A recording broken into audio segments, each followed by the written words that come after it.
Today we have something truly special for you, a classic novel by Charles Dickens, Bleak House. Set in Victorian England, this story immerses us in a world filled with mysteries, complex characters, and profound reflections on society and human nature. We hope this tale helps you relax and prepare for sleep. Enjoy the listening. Chapter 1. In Chancery. London, Michaelmas term lately over, and the Lord Chancellor sitting in Lincoln's Inn Hall. Implacable November weather. As much mud in the streets as if the waters had but newly retired from the face of the earth, and it would not be wonderful to meet a megalosaurus 40 feet long or so, waddling like an elephantine lizard up Holborn Hill.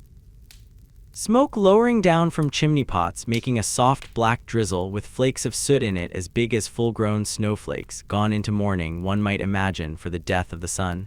Dogs undistinguishable in mire, horses scarcely better, splashed to their very blinkers.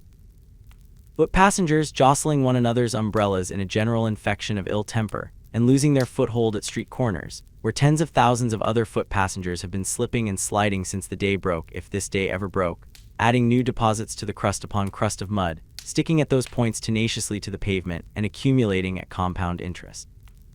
Fog everywhere. Fog up the river where it flows among green aits and meadows, fog down the river where it rolls defiled among the tears of shipping and the waterside pollutions of a great and dirty city, fog on the Essex marshes, fog on the Kentish heights, fog creeping into the cabooses of collierbrigs, fog lying out on the yards and hovering in the rigging of great ships, fog drooping on the gunwales of barges and small boats. Fog in the eyes and throats of ancient Greenwich pensioners, wheezing by the firesides of their wards, fog in the stem and bowl of the afternoon pipe of the wrathful skipper down in his close cabin, fog cruelly pinching the toes and fingers of his shivering little apprentice boy on deck. Chance people on the bridges peeping over the parapets into another sky of fog, with fog all round them as if they were up in a balloon and hanging in the misty clouds. Gas looming through the fog in divers places in the streets, much as the sun may, from the spongy fields, be seen to loom by husbandmen and ploughboy. Most of the shops lighted 2 hours before their time, as the gas seems to know, for it has a haggard and unwilling look. The raw afternoon is rawest, and the dense fog is densest, and the muddy streets are muddiest near that leaden-headed old obstruction, appropriate ornament for the threshold of a leaden-headed old corporation, Temple Bar. And hard by Temple Bar in Lincoln's Inn Hall, at the very heart of the fog, sits the Lord High Chancellor in his High Court of Chancery. Never can there come fog too thick, never can there come mud and mire too deep, to assort with the groping and floundering condition which this High Court of Chancery, most pestilent of hoary sinners, holds this day in the sight of heaven and earth. On such an afternoon, if ever, the Lord High Chancellor ought to be sitting here, as here he is, with a foggy glory round his head, softly fenced in with crimson cloth and curtains, addressed by a large advocate with great whiskers, a little voice, and an interminable brief, and outwardly directing his contemplation to the lantern in the roof, where he can see nothing but fog. On such an afternoon, some score of members of the High Court of Chancery Bar ought to be, as here they are, mistily engaged in one of the 10,000 stages of an endless cause, tripping one another up on slippery precedents, groping knee-deep in technicalities, running their goat-hair and horsehair warded heads against walls of words, and making a pretense of equity with serious faces, as players might.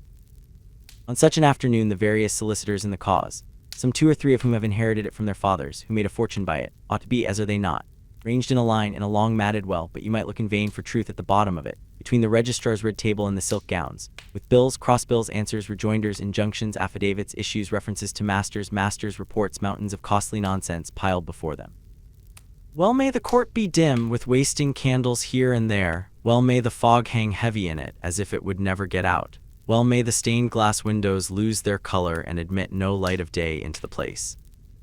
Well may the uninitiated from the streets, who peep in through the glass panes in the door, be deterred from entrance by its owlish aspect and by the drawl, languidly echoing to the roof from the padded dais, where the Lord High Chancellor looks into the lantern that has no light in it, and where the attendant wigs are all stuck in a fog-bank. This is the Court of Chancery, which has its decaying houses and its blighted lands in every shire, which has its worn-out lunatic in every madhouse and its dead in every churchyard, which has its ruined suitor with his slipshod heels and threadbare dress borrowing and begging through the round of every man's acquaintance, which gives to moneyed might the means abundantly of wearying out the right, which so exhausts finances, patience, courage, hope, so overthrows the brain and breaks the heart, that there is not an honorable man among its practitioners who would not give, who does not often give, the warning, suffer any wrong that can be done you rather than come here. Who happened to be in the Lord Chancellor's court this murky afternoon besides the Lord Chancellor, the counsel in the cause, 2 or 3 counsel who are never in any cause, and the well of solicitors before mentioned. There is the registrar below the judge in wig and gown, and there are 2 or 3 maces or petty bags or privy purses or whatever they may be in legal court suits. These are all yawning, for no crumb of amusement ever falls from Jarndyce and Jarndyce, the cause in hand, which was squeezed dry years upon years ago. The shorthand writers, the reporters of the court, and the reporters of the newspapers invariably decamp with the rest of the regulars when Jarndyce and Jarndyce comes on. Their places are a blank.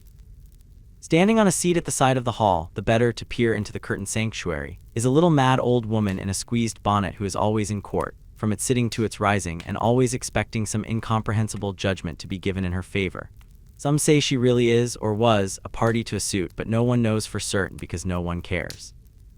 She carries some small litter in a reticule which she calls her documents, principally consisting of paper matches and dry lavender. The sallow prisoner has come up in custody, for the half-dozenth time to make a personal application, to purge himself of his contempt, which being a solitary surviving executor who has fallen into a state of conglomeration about accounts of which it is not pretended that he had ever any knowledge, he is not at all likely ever to do. In the meantime, his prospects in life are ended. Another ruined suitor, who periodically appears from Shropshire and breaks out into efforts to address the Chancellor at the close of the day's business, and who can by no means be made to understand that the Chancellor is legally ignorant of his existence after making it desolate for a quarter of a century, plants himself in a good place and keeps an eye on the judge, ready to call out "my lord," in a voice of sonorous complaint on the instant of his rising. A few lawyers, clerks, and others who know this suitor by sight linger on the chance of his furnishing some fun and enlivening the dismal weather a little. Jarndyce and Jarndyce drones on. This scarecrow of a suit has in course of time become so complicated that no man alive knows what it means. The parties to it understand at least, but it has been observed that no 2 chancery lawyers can talk about it for 5 minutes without coming to a total disagreement as to all the premises. Innumerable children have been born into the cause, innumerable young people have married into it, innumerable old people have died out of it. Scores of persons have deliriously found themselves made parties in Jarndyce and Jarndyce without knowing how or why. Whole families have inherited legendary hatreds with the suit. The little plaintiff or defendant who was promised a new rocking horse when Jarndyce and Jarndyce should be settled has grown up, possessed himself of a real horse, and trotted away into the other world. Fair wards of court have faded into mothers and grandmothers. A long procession of chancellors has come in and gone out. The legion of bills in the suit have been transformed into mere bills of mortality. There are not 3 Jarndyces left upon the earth perhaps since old Tom Jarndyce in despair blew his brains out at a coffee house in Chancery Lane. But Jarndyce and Jarndyce still drags its dreary length before the court, perennially hopeless. Jarndyce and Jarndyce has passed into a joke.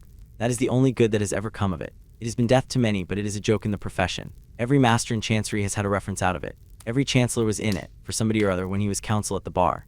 Good things have been said about it by blue-nosed, bulbous-shoed old benchers in select port wine committee after dinner in hall. Articled clerks have been in the habit of fleshing their legal wit upon it. The last Lord Chancellor handled it neatly, when, correcting Mr. Blowers, the eminent silk gown who said that such a thing might happen when the sky rained potatoes, he observed, "Or when we get through Jarndyce and Jarndyce, Mr. Blowers," a pleasantry that particularly tickled the maces, bags, and purses. How many people out of the suit Jarndyce and Jarndyce has stretched forth its unwholesome hand to spoil and corrupt would be a very wide question. From the master upon whose impaling files reams of dusty warrants in Jarndyce and Jarndyce have grimly writhed into many shapes, down to the copying clerk in the 6th clerk's office who has copied his tens of thousands of chancery folio pages under that eternal heading, no man's nature has been made better by it. In trickery, evasion, procrastination, spoliation, botheration, under false pretenses of all sorts, there are influences that can never come to good. The very solicitors' boys who have kept the wretched suitors at bay, by protesting time out of mind that Mr. Chisel, Mizzle, or otherwise was particularly engaged and had appointments until dinner, may have got an extra moral twist and shuffle into themselves out of Jarndyce and Jarndyce. The receiver in the cause has acquired a goodly sum of money by it, but has acquired too a distrust of his own mother and a contempt for his own kind. Chisel, Mizzle, and otherwise have lapsed into a habit of vaguely promising themselves that they will look into that outstanding little matter and see what can be done for Drizzle, who is not well used, when Jarndyce and Jarndyce shall be got out of the office. Shirking and sharking in all their many varieties have been sown broadcast by the ill-fated cause, and even those who have contemplated its history from the outermost circle of such evil have been insensibly tempted into a loose way of letting bad things alone to take their own bad course, and a loose belief that if the world go wrong it was in some offhand manner never meant to go right. Thus, in the midst of the mud and at the heart of the fog, sits the Lord High Chancellor in his High Court of Chancery. "Mr. Tangle," says the Lord High Chancellor, latterly something restless under the eloquence of that learned gentleman. Lud, says Mr. Tangle. Mr. Tangle knows more of Jarndyce and Jarndyce than anybody. He is famous for it, supposed never to have read anything else since he left school. Have you nearly concluded your arguments? Lud, no variety of points, feel it my duty to submit, Ludship, is the reply that slides out of Mr. Tangle. Several members of the bar are still to be heard, I believe, says the Chancellor with a slight smile. 18 of Mr. Tangle's learned friends, each armed with a little summary of 1800 sheets, bob up like 18 hammers in a pianoforte, make 18 bows, and drop into their 18 places of obscurity. We will proceed with the hearing on Wednesday fortnight, says the Chancellor, for the question at issue is only a question of costs, a mere bud on the forest tree of the parent suit, and really will come to a settlement one of these days. The Chancellor rises, the bar rises, the prisoner is brought forward in a hurry. The man from Shropshire cries, "My lord!" Maces, bags, and purses indignantly proclaim silence and frown at the man from Shropshire. In reference, proceeds the Chancellor, still on Jarndyce and Jarndyce, to the young girl. "Begledship's pardon, boy," says Mr. Tangle prematurely. In reference, proceeds the Chancellor with extra distinctness, to the young girl and boy, the two young people, Mr. Tangle crushed, whom I directed to be in attendance today and who are now in my private room. I will see them and satisfy myself as to the expediency of making the order for their reciting with their uncle. Mr. Tangle on his legs again, Begledship's pardon dead. With their Chancellor looking through his double eyeglass at the papers on his desk, grandfather. Begledship's pardon victim of rash action brains.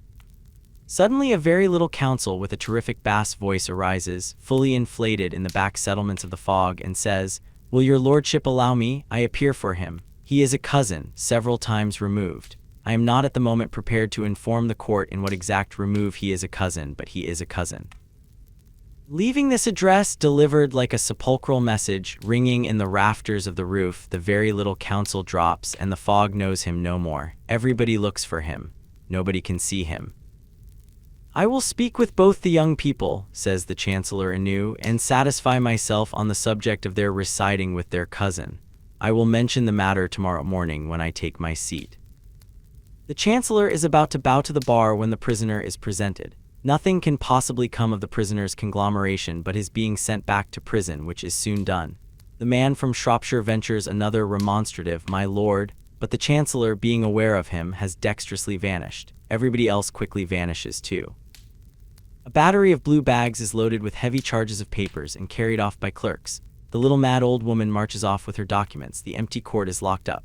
If all the injustice it has committed and all the misery it has caused could only be locked up with it, and the whole burnt away in a great funeral pyre, why so much the better for other parties than the parties in Jarndyce and Jarndyce. Chapter 2. In fashion. It is but a glimpse of the world of fashion that we want on this same miry afternoon. It is not so unlike the Court of Chancery, but that we may pass from the one scene to the other, as the crow flies. Both the world of fashion and the Court of Chancery are things of precedent and usage. Oversleeping Rip Van Winkles who have played at strange games through a deal of thundery weather, sleeping beauties whom the night will wake one day, when all the stop spits in the kitchen shall begin to turn prodigiously. It is not a large world, relatively even to this world of ours, which has its limits too, as your highness shall find when you have made the tour of it and are come to the brink of the void beyond. It is a very little speck. There is much good in it, there are many good and true people in it, it has its appointed place. But the evil of it is that it is a world wrapped up in too much jeweler's cotton and fine wool, and cannot hear the rushing of the larger worlds, and cannot see them as they circle round the sun. It is a deadened world, and its growth is sometimes unhealthy for want of air. My Lady Dedlock has returned to her house in town for a few days previous to her departure for Paris, where her ladyship intends to stay some weeks, after which her movements are uncertain. The fashionable intelligence says so for the comfort of the Parisians, and it knows all fashionable things. To know things otherwise were to be unfashionable. My Lady Dedlock has been down at what she calls, in familiar conversation, her place in Lincolnshire. The waters are out in Lincolnshire. An arch of the bridge in the park has been sapped and sopped away. The adjacent low-lying ground for half a mile in breadth is a stagnant river with melancholy trees for islands in it, and a surface punctured all over, all day long, with falling rain. My Lady Dedlock's place has been extremely dreary. The weather for many a day and night has been so wet that the trees seem wet through, and the soft loppings and prunings of the woodman's axe can make no crash or crackle as they fall. The deer, looking soaked, leave quagmires where they pass. The shot of a rifle loses its sharpness in the moist air, and its smoke moves in a tardy little cloud towards the green rise, coppice-topped, that makes a background for the falling rain. The The view from my Lady Dedlock's own windows is alternately a lead-colored view and a view in Indian ink. The vases on the stone terrace in the foreground catch the rain all day, and the heavy drops fall, drip, drip, drip, upon the broad flagged pavement called from old time the Ghost's Walk all night. On Sundays, the little church in the park is moldy, the oaken pulpit breaks out into a cold sweat, and there is a general smell and taste as of the ancient Dedlocks in their graves. My Lady Dedlock, who is childless, looking out in the early twilight from her boudoir at a keeper's lodge and seeing the light of a fire upon the latticed panes and smoke rising from the chimney, and a child, chased by a woman, running out into the rain to meet the shining figure of a wrapped-up man coming through the gate, has been put quite out of temper. My Lady Dedlock says she has been bored to death.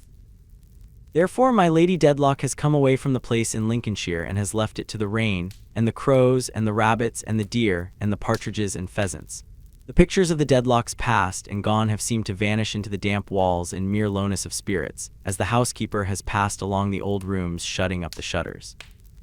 And when they will next come forth again, the fashionable intelligence, which, like the fiend, is omniscient of the past and present, but not the future, cannot yet undertake to say. Sir Leicester Dedlock is only a baronet, but there is no mightier baronet than he. His family is as old as the hills and infinitely more respectable. He has a general opinion that the world might get on without hills but would be done up without Dedlocks. He would on the whole admit nature to be a good idea, a little low perhaps when not enclosed with a park fence, but an idea dependent for its execution on your great county families. He is a gentleman of strict conscience, disdainful of all littleness and meanness, and ready on the shortest notice to die any death you may please to mention rather than give occasion for the least impeachment of his integrity. He is an honorable, obstinate, truthful, high-spirited, intensely prejudiced, perfectly unreasonable man. Sir Leicester is 20 years, full measure, older than my lady. He will never see 65 again, nor perhaps 66, nor yet 67. He has a twist of the gout now and then and walks a little stiffly. He is of a worthy presence, with his light gray hair and whiskers, his fine shirt frill, his pure white waistcoat, and his blue coat with bright buttons always buttoned. He is ceremonious, stately, most polite on every occasion to my lady, and holds her personal attractions in the highest estimation. His gallantry to my lady, which has never changed since he courted her, is the one little touch of romantic fancy in him. Indeed, he married her for love. A whisper still goes about that she had not even family. Howbeit, Sir Leicester had so much family that perhaps he had enough and could dispense with any more. But she had beauty, pride, ambition, insolent resolve, and sense enough to portion out a legion of fine ladies. Wealth and station added to these soon floated her upward, and for years now my Lady Dedlock has been at the center of the fashionable intelligence and at the top of the fashionable tree. How Alexander wept when he had no more worlds to conquer, everybody knows, or has some reason to know by this time, the matter having been rather frequently mentioned. My Lady Dedlock, having conquered her world, fell not into the melting, but rather into the freezing mood. An exhausted composure, a worn-out placidity, an equanimity of fatigue not to be ruffled by interest or satisfaction are the trophies of her victory. She is perfectly well bred. If she could be translated to heaven tomorrow, she might be expected to ascend without any rapture. She has beauty still, and if it be not in its heyday, it is not yet in its autumn. She has a fine face, originally of a character that would be rather called very pretty than handsome, but improved into classicality by the acquired expression of her fashionable state. Her figure is elegant and has the effect of being tall. Not that she is so, but that the most is made, as the Honorable Bob Stables has frequently asserted upon oath, of all her points. The same authority observes that she is perfectly got up and remarks in commendation of her hair, especially that she is the best groomed woman in the whole stud. With all her perfections on her head, my Lady Dedlock has come up from her place in Lincolnshire, hotly pursued by the fashionable intelligence, to pass a few days at her house in town previous to her departure for Paris, where her ladyship intends to stay some weeks, after which her movements are uncertain. And at her house in town, upon this muddy, murky afternoon, presents himself an old-fashioned old gentleman, attorney at law and eke solicitor of the High Court of Chancery, who has the honor of acting as legal advisor of the Dedlocks and has as many cast-iron boxes in his office with that name outside as if the present baronet were the coin of the conjurer's trick, and were constantly being juggled through the whole set. Across the hall and up the stairs and along the passages and through the rooms, which are very brilliant in the season and very dismal out of it, fairyland to visit, but a desert to live in, the old gentleman is conducted by a Mercury in powder to my lady's presence. The old gentleman is rusty to look at, but is reputed to have made good thrift out of aristocratic marriage settlements and aristocratic wills, and to be very rich. He is surrounded by a mysterious halo of family confidences, of which he is known to be the silent depository. There are noble mausoleums rooted for centuries in retired glades of parks among the growing timber and the fern, which perhaps hold fewer noble secrets than walk abroad among men, shut up in the breast of Mr. Tulkinghorn. He is of what is called the old school, a phrase generally meaning any school that seems never to have been young, and wears knee breeches tied with ribbons and gaiters or stockings. One peculiarity of his black clothes and of his black stockings, be they silk or worsted, is that they never shine. Mute, close, irresponsive to any glancing light, his dress is like himself. He never converses when not professionally consulted. He is found sometimes, speechless but quite at home, at corners of dinner tables in great country houses and near doors of drawing rooms, concerning which the fashionable intelligence is eloquent, where everybody knows him and where half the peerage stops to say, "How do you do, Mr. Tulkinghorn?" He receives these salutations with gravity and buries them along with the rest of his knowledge. Sir Leicester Dedlock is with my lady and is happy to see Mr. Tulkinghorn. There is an air of prescription about him which is always agreeable to Sir Leicester. He receives it as a kind of tribute. He likes Mr. Tulkinghorn's dress. There is a kind of tribute in that too. It is eminently respectable and likewise in a general way retainer-like. It expresses, as it were, the steward of the legal mysteries, the butler of the legal cellar of the Dedlocks. Has Mr. Tulkinghorn any idea of this himself? It may be so, or it may not, but there is this remarkable circumstance to be noted in everything associated with my Lady Dedlock as one of a class, as one of the leaders and representatives of her little world.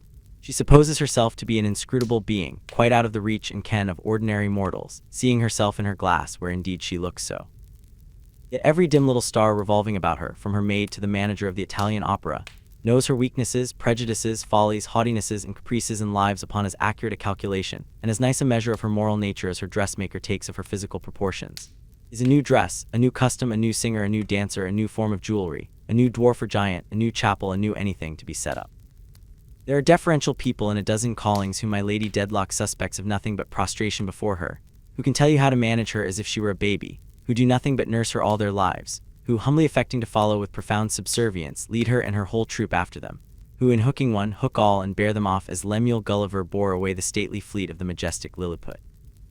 If you want to address our people, sir, say Blaze and Sparkle the jewelers, meaning by our people Lady Dedlock and the rest, you must remember that you are not dealing with the general public. You must hit our people in their weakest place, and their weakest place is such a place. To make this article go down, gentlemen, say Sheen and Gloss the mercers to their friends the manufacturers, you must come to us because we know where to have the fashionable people and we can make it fashionable. If you want to get this print upon the tables of my high connection, sir, says Mr. Slattery the librarian, or if you want to get this dwarf or giant into the houses of my high connection, sir, or if you want to secure to this entertainment the patronage of my high connection, sir, you must leave it, if you please, to me. For I have been accustomed to study the leaders of my high connection, sir, and I may tell you without vanity that I can turn them round my finger, in which Mr. Slattery, who is an honest man, does not exaggerate at all. Therefore, while Mr. Tulkinghorn may not know what is passing in the Dedlock mind at present, it is very possible that he may. My lady's cause has been again before the Chancellor, has it, Mr. Tulkinghorn? Says Sir Leicester, giving him his hand. Yes, it has been on again today, Mr. Tulkinghorn replies, making one of his quiet bows to my lady, who is on a sofa near the fire, shading her face with a hand screen. It would be useless to ask, says my lady, with the dreariness of the place in Lincolnshire still upon her, whether anything has been done. Nothing that you would call anything has been done today, replies Mr. Tulkinghorn. Nor ever will be, says my lady. Sir Leicester has no objection to an interminable chancery suit. It is a slow, expensive, British, constitutional kind of thing. To be sure, he has not a vital interest in the suit in question, her part in which was the only property my lady brought him, and he has a shadowy impression that for his name, the name of Dedlock, to be in a cause, and not in the title of that cause, is a most ridiculous accident. But he regards the Court of Chancery, even if it should involve an occasional delay of justice and a trifling amount of confusion, as a something devised in conjunction with a variety of other somethings by the perfection of human wisdom for the eternal settlement, humanly speaking, of everything. And he is upon the whole of a fixed opinion that to give the sanction of his countenance to any complaints respecting it would be to encourage some person in the lower classes to rise up somewhere, like Wat Tyler. As a few fresh affidavits have been put upon the file, says Mr. Tulkinghorn, and as they are short, and as I proceed upon the troublesome principle of begging leave to possess my clients with any new proceedings in a cause, cautious man Mr. Tulkinghorn, taking no more responsibility than necessary. And further, as I see you are going to Paris, I have brought them in my pocket. Sir Leicester was going to Paris too, by the by, but the delight of the fashionable intelligence was in his lady. Mr. Tulkinghorn takes out his papers, asks permission to place them on a golden talisman of a table at my lady's elbow, puts on his spectacles, and begins to read by the light of a shaded lamp. In Chancery, between John Jarndyce. My lady interrupts, requesting him to miss as many of the formal horrors as he can. Mr. Tulkinghorn glances over his spectacles and begins again lower down. My lady carelessly and scornfully abstracts her attention. Sir Leicester in a great chair looks at the file and appears to have a stately liking for the legal repetitions and prolixities as ranging among the national bulwarks. It happens that the fire is hot where my lady sits, and that the hand screen is more beautiful than useful, being priceless but small. My lady, changing her position, sees the papers on the table, looks at them nearer still, asks impulsively, "Who copied that?" Mr. Tulkinghorn stops short, surprised by my lady's animation and her unusual tone. "Is it what you people call law hand?" she asks, looking full at him in her careless way again and toying with her screen. "Not quite, probably, Mr. Tulkinghorn examines it as he speaks. The legal character which it was acquired after the original hand was formed. Why do you ask?" "Anything to vary this detestable monotony." "Oh, go on, do." Mr. Tulkinghorn reads again. The heat is greater. My lady screens her face. Sir Leicester dozes, starts up suddenly and cries, What do you say?" "I say I am afraid," says Mr. Tulkinghorn, who had risen hastily, "that Lady Dedlock is ill." "Faint," my lady murmurs with white lips, "only that, but it is like the faintness of death. Don't speak to me. Ring and take me to my room." Mr. Tulkinghorn retires into another chamber. Bells ring, feet shuffle and patter, silence ensues. Mercury at last begs Mr. Tulkinghorn to return. "Better now," quoth Sir Leicester, motioning the lawyer to sit down and read to him alone. "I have been quite alarmed. I never knew my lady swoon before, but the weather is extremely trying and she really has been bored to death down at our place in Lincolnshire." Chapter 3. A Progress.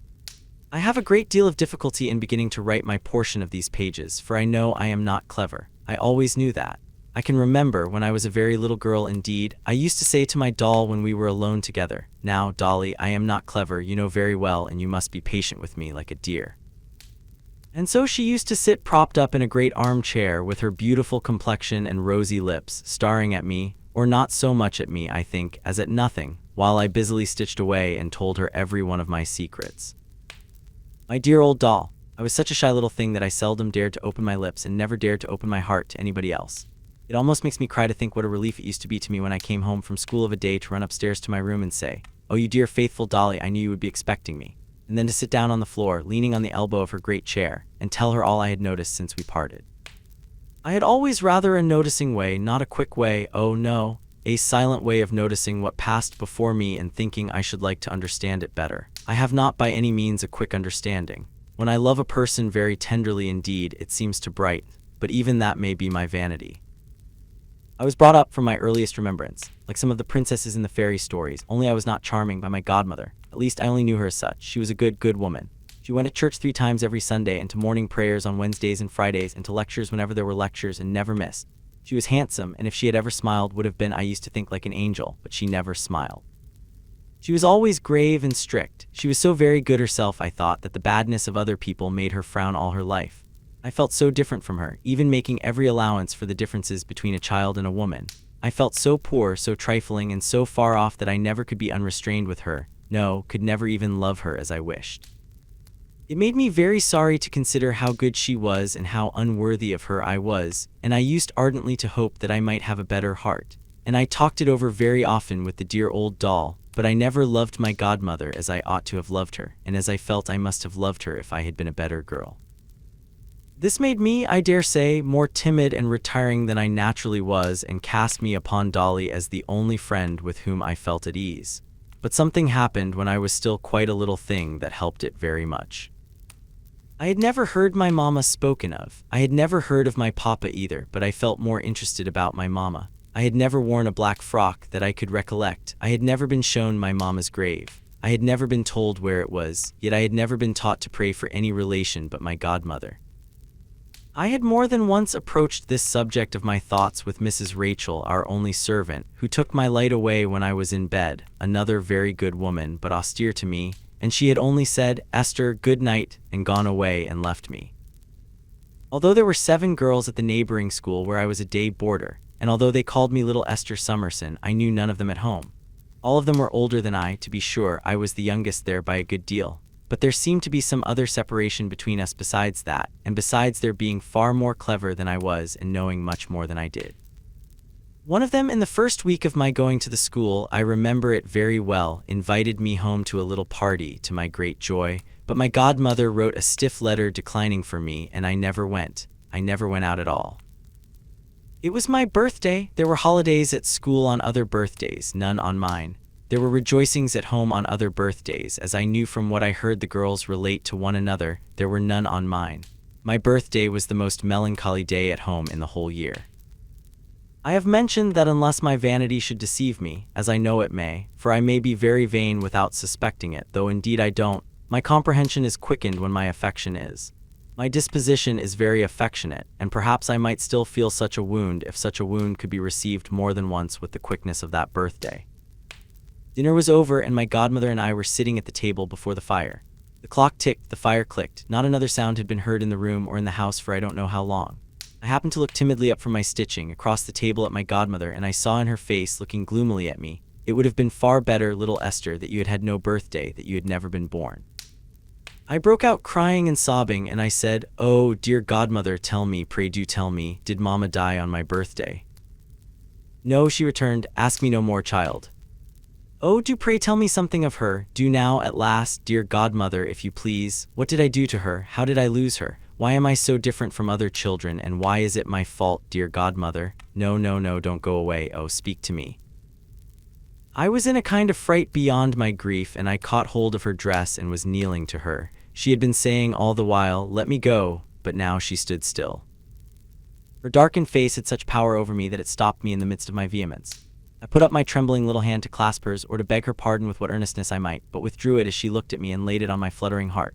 She raised me, sat in her chair, and standing me before her, said slowly in a cold, low voice, I see her knitted brow and pointed finger, "Your mother, Esther, is your disgrace, and you are hers. Time will come, and soon enough, when you will understand this better and will feel it too, as no one save a woman can. I have forgiven her," but her face did not relent, "the wrong she did to me, and I say no more of it, though it was greater than you will ever know, than anyone will ever know but I the sufferer.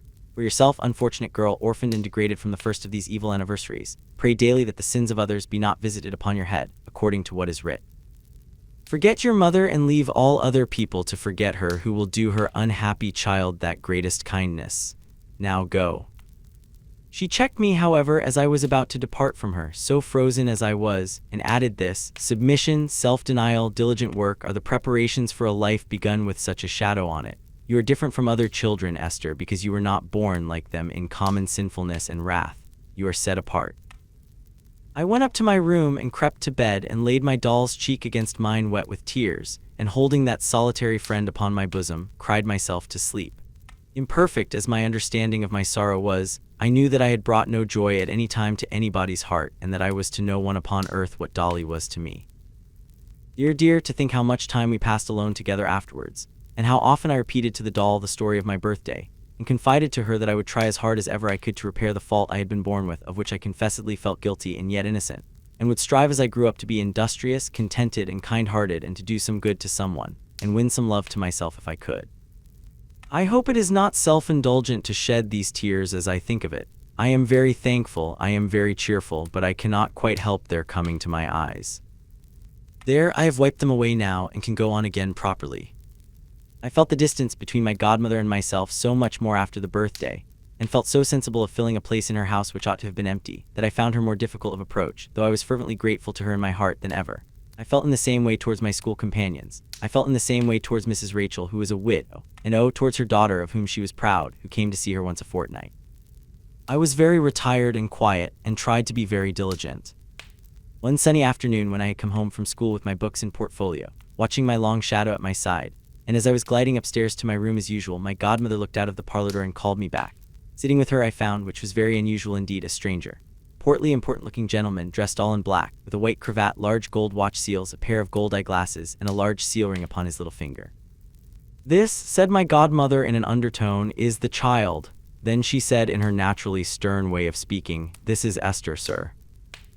The gentleman put up his eyeglasses to look at me and said, "Come here, my dear." He shook hands with me and asked me to take off my bonnet, looking at me all the while. When I had complied, he said, "Ah," and afterwards, "Yes." And then, taking off his eyeglasses and folding them in a red case and leaning back in his armchair, turning the case about in his two hands, he gave my godmother a nod. Upon that, my godmother said, "You may go upstairs, Esther." And I made him my curtsy and left him. It must have been 2 years afterwards, and I was almost 14, when one dreadful night my godmother and I sat at the fireside. I was reading aloud and she was listening. I had come down at 9 o'clock, as I always did, to read the Bible to her, and was reading from St. John how our Savior stooped down, writing with his finger in the dust, when they brought the sinful woman to him. So when they continued asking him, he lifted up himself and said unto them, "He that is without sin among you, let him first cast a stone at her." I was stopped by my godmother's rising, putting her hand to her head, and crying out in an awful voice from quite another part of the book, "Watch ye therefore, lest coming suddenly he find you sleeping. And what I say unto you, I say unto all, watch." In an instant, while she stood before me repeating these words, she fell down on the floor. I had no need to cry out. Her voice had sounded through the house and been heard in the street. She was laid upon her bed. For more than a week she lay there, little altered outwardly, with her old handsome resolute frown that I so well knew carved upon her face. Many and many a time in the day and in the night, with my head upon the pillow by her that my whispers might be plainer to her, I kissed her, thanked her, prayed for her, asked her for her blessing and forgiveness, entreated her to give me the least sign that she knew or heard me. No, no, no, her face was immovable. To the very last, and even afterwards, her frown remained unsoftened. On the day after my poor good godmother was buried, the gentleman in black with the white neckcloth reappeared. I was sent for by Mrs. Rachel, and found him in the same place as if he had never gone away. "My name is Kenge," he said. "You may remember it, my child, Kenge and Carboy, Lincoln's Inn." I replied that I remembered to have seen him once before. "Pray be seated here near me. Don't distress yourself, it's of no use. Mrs. Rachel, I needn't inform you who were acquainted with the late Miss Barbary's affairs, that her means die with her, and that this young lady, now her aunt, is dead." "My aunt, sir." "It is really of no use carrying on a deception when no object is to be gained by it," said Mr. Kenge smoothly. "Aunt, in fact, though not in law. Don't distress yourself. Don't weep, don't tremble. Mrs. Rachel, our young friend, has no doubt heard of the Jarndyce and Jarndyce." "Never," said Mrs. Rachel. "Is it possible," pursued Mr. Kenge, putting up his eyeglasses, "that our young friend, I beg you won't distress yourself, never heard of Jarndyce and Jarndyce?" I shook my head, wondering even what it was. "Not of Jarndyce and Jarndyce," said Mr. Kenge, looking over his glasses at me and softly turning the case about and about as if he were petting something. "Not of one of the greatest chancery suits known. Not of Jarndyce and Jarndyce, the in itself a monument of chancery practice, in which I would say every difficulty, every contingency, every masterly fiction, every form of procedure known in that court, is represented over and over again. It is a cause that could not exist out of this free and great country. I should say that the aggregate of costs in Jarndyce and Jarndyce, Mrs. Rachel," I was afraid he addressed himself to her because I appeared inattentive, "amounts at the present hour to from 6 to 7,000 pounds, said Mr. Kenge, leaning back in his chair. I felt very ignorant, but what could I do? I was so entirely unacquainted with the subject that I understood nothing about it even then.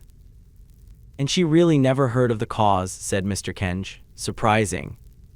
"Miss Barbary, sir," returned Mrs. Rachel, "who is now among the seraphim."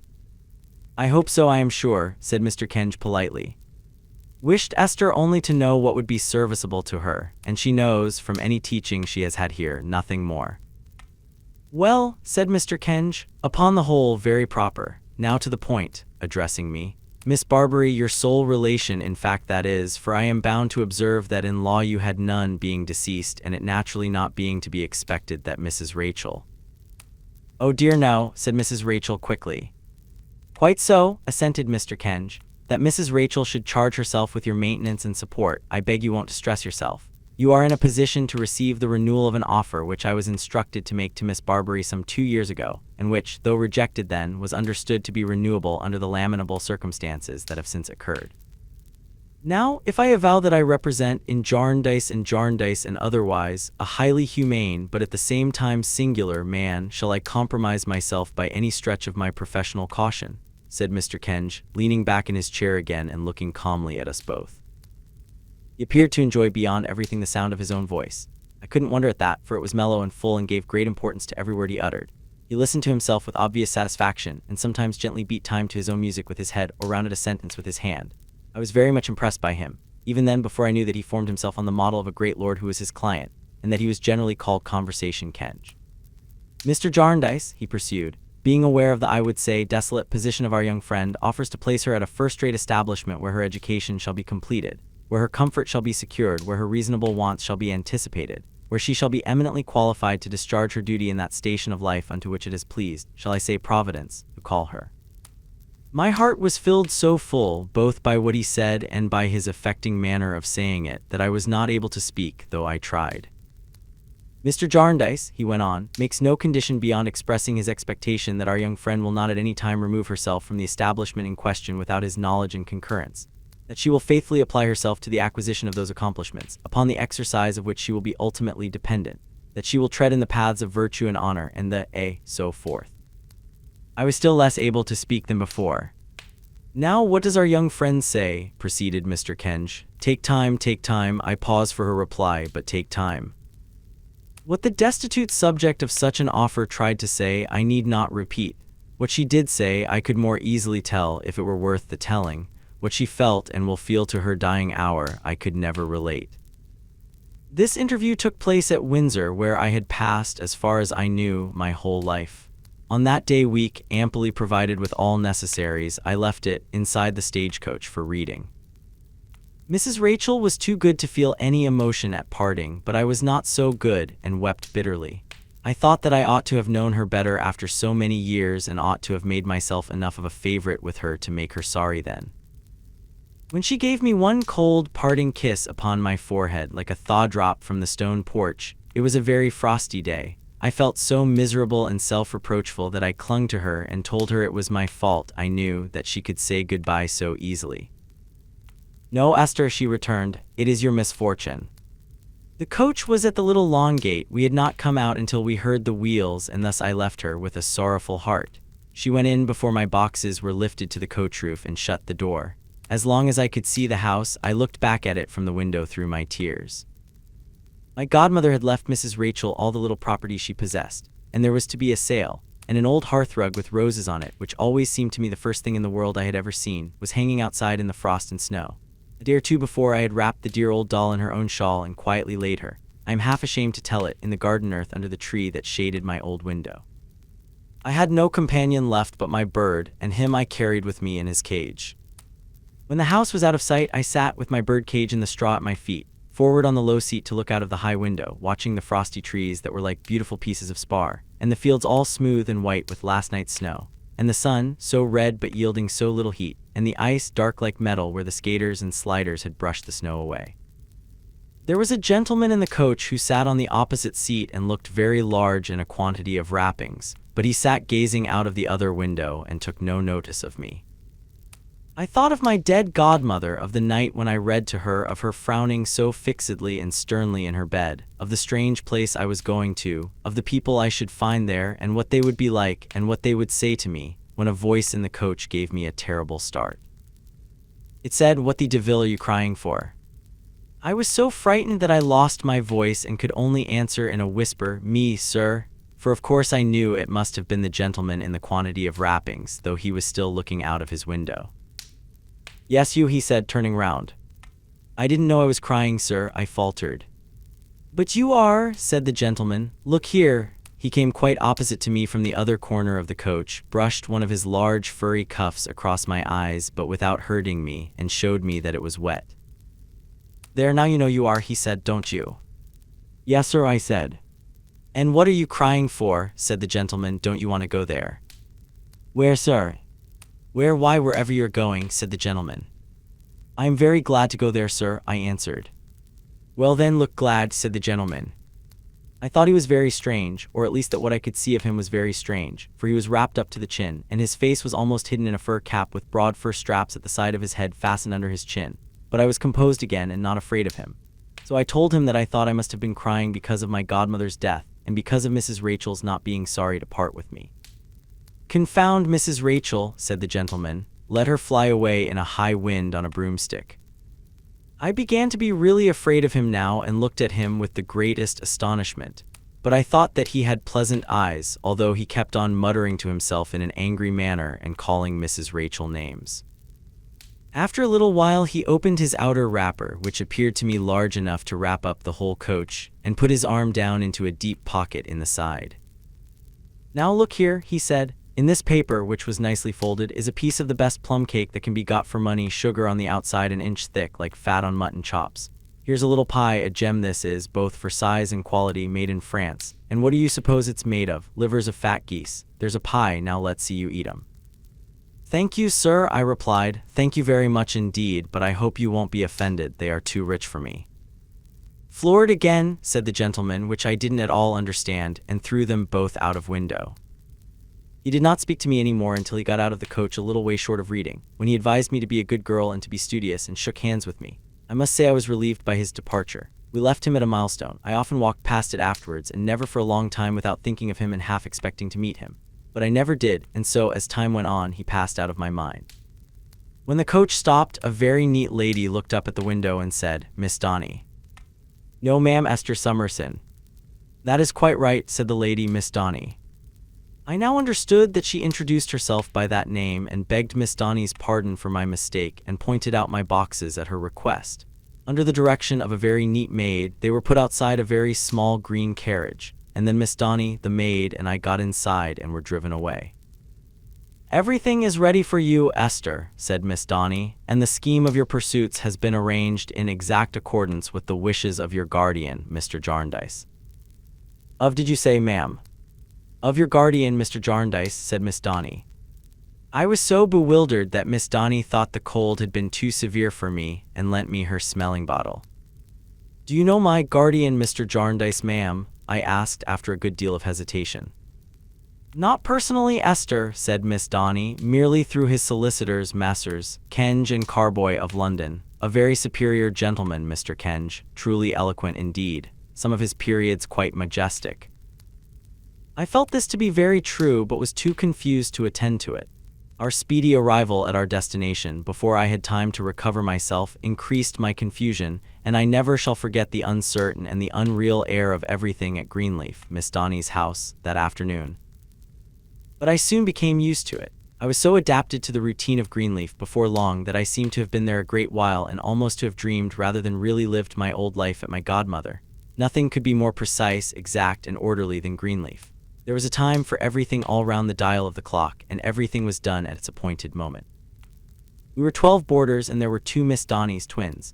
It was understood that I would have to depend by and by on my qualifications as a governess, and I was not only instructed in everything that was taught at Greenleaf, but was very soon engaged in helping to instruct others. Although I was treated in every other respect like the rest of the school, this single difference was made in my case from the first. As I began to know more, I taught more, and so in course of time I had plenty to do, which I was very fond of doing because it made the dear girls fond of me. At last, whenever a new pupil came who was a little downcast and unhappy, she was so sure, indeed I don't know why, to make a friend of me, that all newcomers were confided to my care. They said I was so gentle, but I am sure they were. I often thought of the resolution I had made on my birthday to try to be industrious, contented, and true-hearted, and to do some good to someone and win some love if I could. And indeed, I felt almost ashamed to have done so little and have won so much. I passed at Greenleaf 6 happy, quiet years. I never saw in any face there, thank heaven, on my birthday, that it would have been better if I had never been born. When the day came round, it brought me so many tokens of affectionate remembrance that my room was beautiful with them from New Year's Day to Christmas. In those 6 years I had never been away except on visits at holiday time in the neighborhood. After the first 6 months or so, I had taken Miss Donny's advice in reference to the propriety of writing to Mr. Kenge, to say that I was happy and grateful, and with her approval I had written such a letter. I had received a formal answer acknowledging its receipt and saying, "We note the contents thereof, which shall be duly communicated to our client." After that I sometimes heard Miss Donny and her sister mention how regular my accounts were paid, and about twice a year I ventured to write a similar letter. I always received by return of post exactly the same answer in the same round hand, with the signature of Kenge and Carboy in another writing, which I supposed to be Mr. Kenge. It seems so curious to me to be obliged to write all this about myself, as if this narrative were the narrative of my life, but my little body will soon fall into the background now. 6 quiet years, I find I am saying it for the second time, I had passed at Greenleaf, seeing in those around me, as it might be in a looking-glass, every stage of my own growth and change there, when one November morning I received this letter. I omit the date. Old Square, Lincoln's Inn. Madam Jarndyce and Jarndyce. Our CLT Mr. Jarndyce being apt to reset into his house, under an order of the CT of Chai, a ward of the CT in this cause, for whom he wishes to secure an eligible compan, directs us to inform you that he will be glad of your services in the aft capacity. We have anged for your being forwarded, carriage free, PR 8 o'clock coach from Reading, on Monday morning next, to White Horse Cellar, Piccadilly, London, where one of our CLKS will be in waiting to convey you to our office above. We are, madam, your obet serves. Kenjan Carboy. Miss Esther Summerson. Oh, never, never, never shall I forget the emotion this letter caused in the house. It was so tender in them to care so much for me. It was so gracious in that father who had not forgotten me to have made my orphan way so smooth and easy, and to have inclined so many youthful natures towards me, that I could hardly bear it. Not that I would have had them less sorry, I am afraid not, but the pleasure of it, and the pain of it, and the pride and joy of it, and the humble regret of it were so blended that my heart seemed almost breaking while it was full of rapture. The letter gave me only 5 days' notice of my removal, when every minute added to the proofs of love and kindness that were given me in those 5 days, and when at last the morning came, and when they took me through all the rooms that I might see them for the last time, and when some cried, Esther, dear, say good-bye to me here at my bedside, where you first spoke so kindly to me. And when others asked me only to write their names, with Esther's love, and when they all surrounded me with their parting presents and clung to me weeping and cried, what shall we do when dear, dear Esther's gone? And when I tried to tell them how forbearing and how good they had all been to me, and how I blessed and thanked them everyone, what a heart I had. And when the 2 Miss Donnies grieved as much to part with me as the least among them, and when the maid said, bless you, miss, wherever you go, and when the ugly lame old gardener, who I thought had hardly noticed me in all those years, came panting after the coach to give me a little nosegay of geraniums and told me I had been the light of his eyes, indeed the old man said so, what a heart I had then. And could I help it if with all this, and the coming to the little school, and the unexpected sight of the poor children outside waving their hats and bonnets to me, and of a gray-haired gentleman and lady whose daughter I had helped to teach, and at whose house I had visited, who were said to be the proudest people in all that country, caring for nothing but calling out, goodbye, Esther. May you be very happy. Could I help it if I was quite bowed down in the coach by myself and said, oh, I am so thankful, many times over. But of course I soon considered that I must not take tears where I was going after all that had been done for me.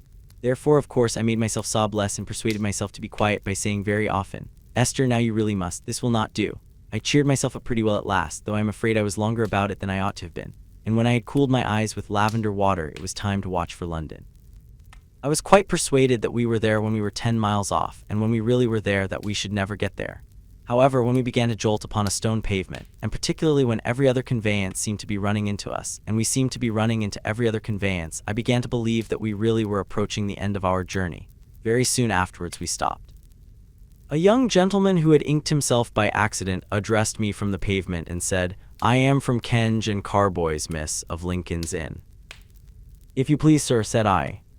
He was very obliging, and as he handed me into a fly after superintending the removal of my boxes, I asked him whether there was a great fire anywhere, for the streets were so full of dense brown smoke that scarcely anything was to be seen. Oh dear no, miss, he said, this is a London particular. I had never heard of such a thing.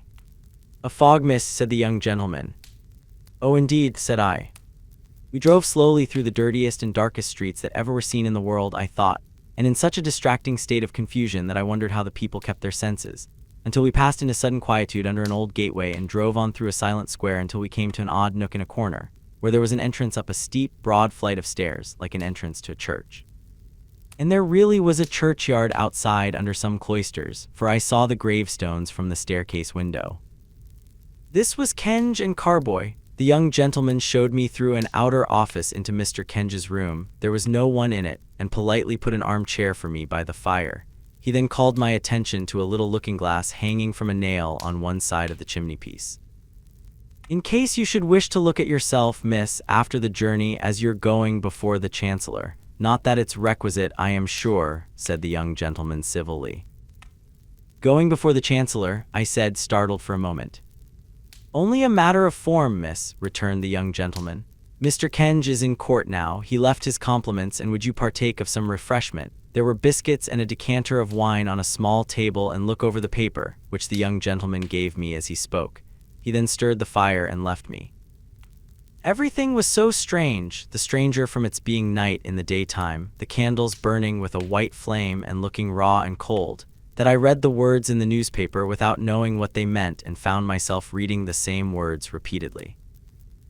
As it was of no use going on in that way, I put the paper down, took a peep at my bonnet in the glass to see if it was neat, and looked at the room, which was not half lighted, and at the shabby, dusty tables, and at the piles of writings, and at a bookcase full of the most inexpressive-looking books that ever had anything to say for themselves. Then I went on thinking, and the fire went on burning, and the candles went on flickering and guttering, and there were no snuffers, until the young gentleman by and by brought a very dirty pair for 2 hours. At last Mr. Kenge came. He was not altered, but he was surprised to see how altered I was and appeared quite pleased. "As you are going to be the companion of the young lady who is now in the Chancellor's private room, Miss Summerson," he said, "we thought it well that you should be in attendance also. You will not be discomposed by the Lord Chancellor, I dare say." "No, sir," I said, "I don't think I shall," really not seeing on consideration why I should be. So Mr. Kenge gave me his arm, and we went round the corner under a colonnade and in at a side door. And so we came, along a passage, into a comfortable sort of room where a young lady and a young gentleman were standing near a great, loud-roaring fire. A screen was interposed between them and it, and they were leaning on the screen, talking. They both looked up when I came in, and I saw in the young lady with the fire shining upon her such a beautiful girl, with such rich golden hair, such soft blue eyes, and such a bright, innocent, trusting face. "Miss Ada," said Mr. Kenge, "this is Miss Summerson." She came to meet me with a smile of welcome and her hand extended, but seemed to change her mind in a moment and kissed me. In short, she had such a natural, captivating, winning manner that in a few minutes we were sitting in the window seat with the light of the fire upon us, talking together as free and happy as could be. What a load off my mind! It was so delightful to know that she could confide in me and like me. It was so good of her and so encouraging to me. The young gentleman was her distant cousin, she told me, and his name Richard Carstone. He was a handsome youth with an ingenuous face and a most engaging laugh, and after she had called him up to where we sat, he stood by us in the light of the fire talking gaily like a light-hearted boy. He was very young, not more than 19 then, if quite so much, but nearly 2 years older than she was. They were both orphans, and what was very unexpected and curious to me, had never met before that day. Our all three coming together for the first time in such an unusual place was a thing to talk about, and we talked about it. And the fire, which had left off roaring, winked its red eyes at us, as Richard said, like a drowsy old chancery lion. We conversed in a low tone because a full-dressed gentleman in a bagwig frequently came in and out, and when he did so we could hear a drawling sound in the distance, which he said was one of the counsel in our case addressing the Lord Chancellor. He told Mr. Kenge that the Chancellor would be up in 5 minutes, and presently we heard a bustle and a tread of feet, and Mr. Kenge said that the court had risen and his lordship was in the next room. The gentleman in the bagwig opened the door almost directly and requested Mr. Kenge to come in. Upon that, we all went into the next room, Mr. Kenge first, with my darling. It is so natural to me now that I can't help writing it. And there, plainly dressed in black and sitting in an armchair at a table near the fire, was his lordship, whose robe, trimmed with beautiful gold lace, was thrown upon another chair. He gave us a searching look as we entered, but his manner was both courtly and kind.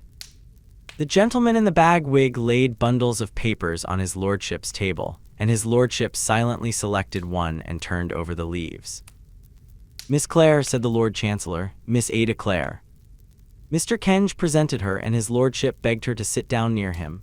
That he admired her and was interested by her even I could see in a moment. It touched me that the home of such a beautiful young creature should be represented by that dry, official place. The Lord High Chancellor, at his best, appeared so poor a substitute for the love and pride of parents. "The Jarndyce in question," said the Lord Chancellor, still turning over leaves, "is Jarndyce of Bleak House." "Jarndyce of Bleak House, my lord," said Mr. Kenge. "A dreary name," said the Lord Chancellor. "But not a dreary place at present, my lord," said Mr. Kenge. "And Bleak House," said his lordship, "is in Hertfordshire, my lord." "Mr. Jarndyce of Bleak House is not married," said his lordship. "He is not, my lord," said Mr. Kenge. A pause. "Young Mr. Richard Carstone is present," said the Lord Chancellor, glancing towards him. Richard bowed and stepped forward. "Hum," said the Lord Chancellor, turning over more leaves. Mr. Jarndyce of Bleak House, my lord, Mr. Kenge observed in a low voice, if I may venture to remind your lordship, provides a suitable companion for Mr. Richard Carstone, I thought, but I am not quite sure, I heard his lordship say in an equally low voice and with a smile. For Miss Ada Clare, this is the young lady, Miss Summerson. His lordship gave me an indulgent look and acknowledged my curtsy very graciously. Miss Summerson is not related to any party in the cause, I think. No, my lord. Mr. Kenge leant over before it was quite said and whispered. His lordship, with his eyes upon his papers, listened, nodded twice or thrice, turned over more leaves, and did not look towards me again until we were going away. Mr. Kenge now retired, and Richard with him, to where I was near the door, leaving my pet. It is so natural to me that again I can't help it. Sitting near the Lord Chancellor, with whom his lordship spoke a little part, asking her, as she told me afterwards, whether she had well reflected on the proposed arrangement, and if she thought she would be happy under the roof of Mr. Jarndyce of Bleak House, and why she thought so. Presently he rose courteously and released her, and then he spoke for a minute or two with Richard Carstone, not seated but standing, and altogether with more ease and less ceremony, as if he still knew, though he was Lord Chancellor, how to go straight to the candor of a boy. Very well, said his lordship aloud. I shall make the order. Mr. Jarndyce of Bleak House has chosen, so far as I may judge, and this was when he looked at me, a very good companion for the young lady, and the arrangement altogether seems the best of which the circumstances admit. He dismissed us pleasantly, and we all went out, very much obliged to him for being so affable and polite, by which he had certainly lost no dignity but seemed to us to have gained some. When we got under the colonnade, Mr. Kenge remembered that he must go back for a moment to ask a question, and left us in the fog, with the Lord Chancellor's carriage and servants waiting for him to come out. Well, said Richard Carstone, that's over, and where do we go next, Miss Summerson? Don't you know, I said. Not in the least, said he. And don't you know, my love, I asked Ada. No, said she, don't you? Not at all, said I. We looked at one another, half laughing at our being like the children in the wood, when a curious little old woman in a squeezed bonnet and carrying a reticule came curtsying and smiling up to us with an air of great ceremony. Oh, said she, the wards in Jarndyce, veri happy, I am sure, to have the honor. It is a good omen for youth and hope and beauty when they find themselves in this place and don't know what's to come of it. Mad, whispered Richard, not thinking she could hear him. Right mad, young gentleman, she returned so quickly that he was quite abashed.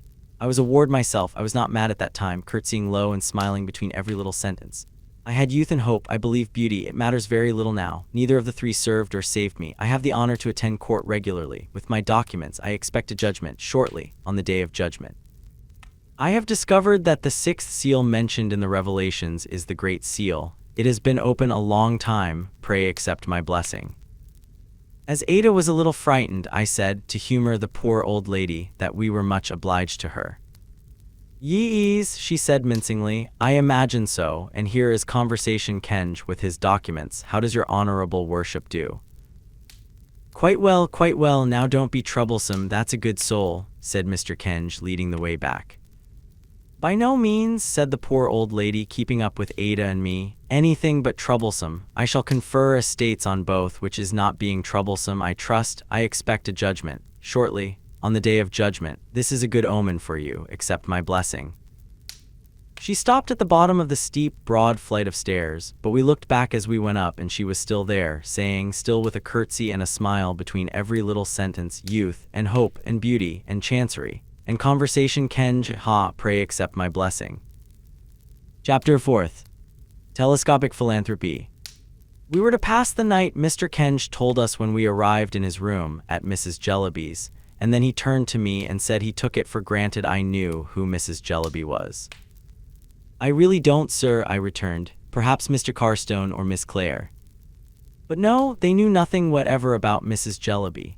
Indeed, Mrs. Jellyby, said Mr. Kenge, standing with his back to the fire and casting his eyes over the dusty hearthrug as if it were Mrs. Jellyby's biography, is a lady of very remarkable strength of character who devotes herself entirely to the public.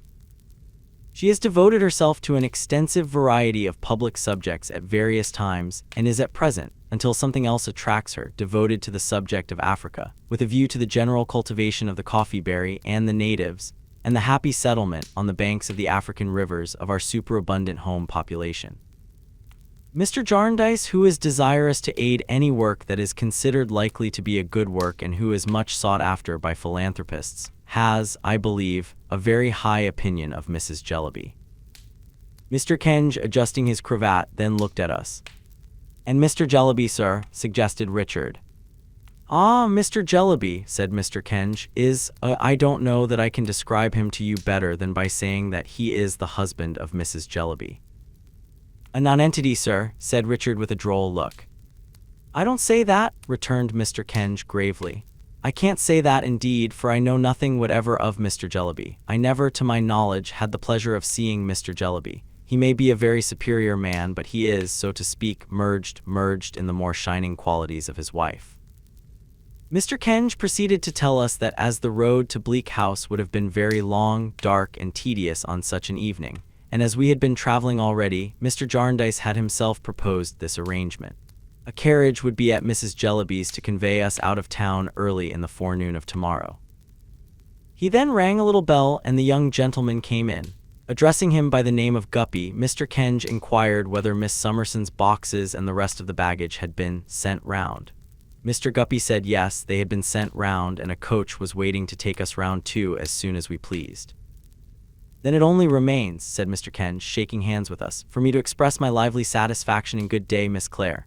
The arrangement this day concluded, and my good-bye to you, Miss Summerson. Lively hope that it will conduce to the happiness, the glad to have had the honor of making your acquaintance, Mr. Carstone.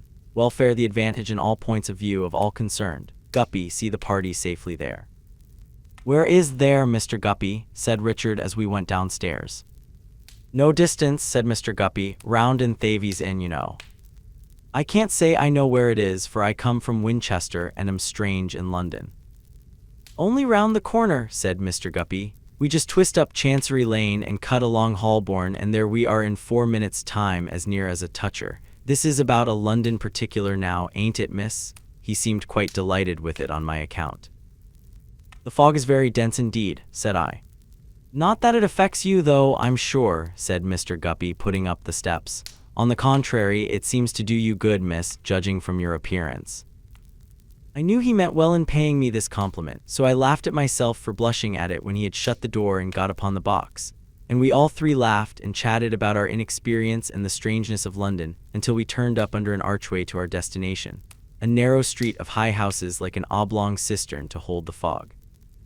There was a confused little crowd of people, principally children, gathered about the house at which we stopped, which had a tarnished brass plate on the door with the inscription JELLYBY. "Don't be frightened," said Mr. Guppy, looking in at the coach window. "One of the young Jellybys been and got his head through the area railings." "Oh, poor child," said I. "Let me out, if you please." "Pray be careful of yourself, miss. The young Jellybys are always up to something," said Mr. Guppy. I made my way to the poor child, who was one of the dirtiest little unfortunates I ever saw, and found him very hot and frightened and crying loudly, fixed by the neck between 2 iron railings, while a milkman and a beadle, with the kindest intentions possible, were endeavoring to drag him back by the legs, under a general impression that his skull was compressible by those means.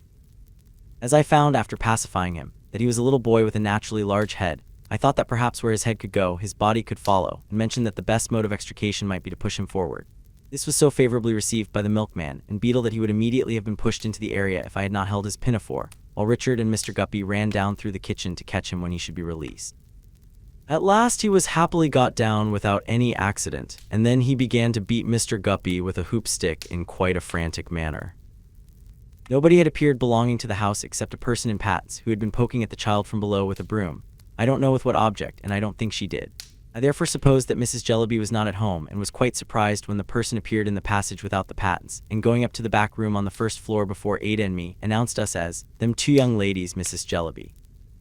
We passed several more children on the way up, whom it was difficult to avoid treading on in the dark, and as we came into Mrs. Jellyby's presence, one of the poor little things fell downstairs, down a whole flight, as it sounded to me, with a great noise. Mrs. Jellyby, whose face reflected none of the uneasiness which we could not help showing in our own faces, as the dear child's head recorded its passage with a bump on every stair. Richard afterwards said he counted 7, besides one for the landing, received us with perfect equanimity. She was a pretty, very diminutive, plump woman of from 40 to 50, with handsome eyes, though they had a curious habit of seeming to look a long way off. As if, I am quoting Richard again, they could see nothing nearer than Africa. "I am very glad indeed," said Mrs. Jellyby in an agreeable voice, "to have the pleasure of receiving you. I have a great respect for Mr. Jarndyce, and no one in whom he is interested can be an object of indifference to me." We expressed our acknowledgments and sat down behind the door, where there was a lame invalid of a sofa. Mrs. Jellyby had very good hair, but was too much occupied with her African duties to brush it. The shawl in which she had been loosely muffled dropped onto her chair when she advanced to us, and as she turned to resume her seat, we could not help noticing that her dress didn't nearly meet up the back and that the open space was railed across with a latticework of stay lace, like a summer house. The room, which was strewn with papers and nearly filled by a great writing table covered with similar litter, was, I must say, not only very untidy but very dirty. We were obliged to take notice of that with our sense of sight, even while, with our sense of hearing, we followed the poor child who had tumbled downstairs, I think into the back kitchen, where somebody seemed to stifle him. But what principally struck us was a jaded and unhealthy-looking, though by no means plain girl at the writing table, who sat biting the feather of her pen and staring at us. I suppose nobody ever was in such a state of ink, and from her tumbled hair to her pretty feet, which were disfigured with frayed and broken satin slippers trodden down at heel, she really seemed to have no article of dress upon her, from a pin upwards, that was in its proper condition or its right place. "You find me, my dears," said Mrs. Jellyby, snuffing the 2 great office candles in tin candlesticks, which made the room taste strongly of hot tallow. The fire had gone out, and there was nothing in the grate but ashes, a bundle of wood, and a poker. "You find me, my dears, as usual very busy, but that you will excuse. The African project at present employs my whole time. It involves me in correspondence with public bodies and with private individuals anxious for the welfare of their species all over the country. I am happy to say it is advancing.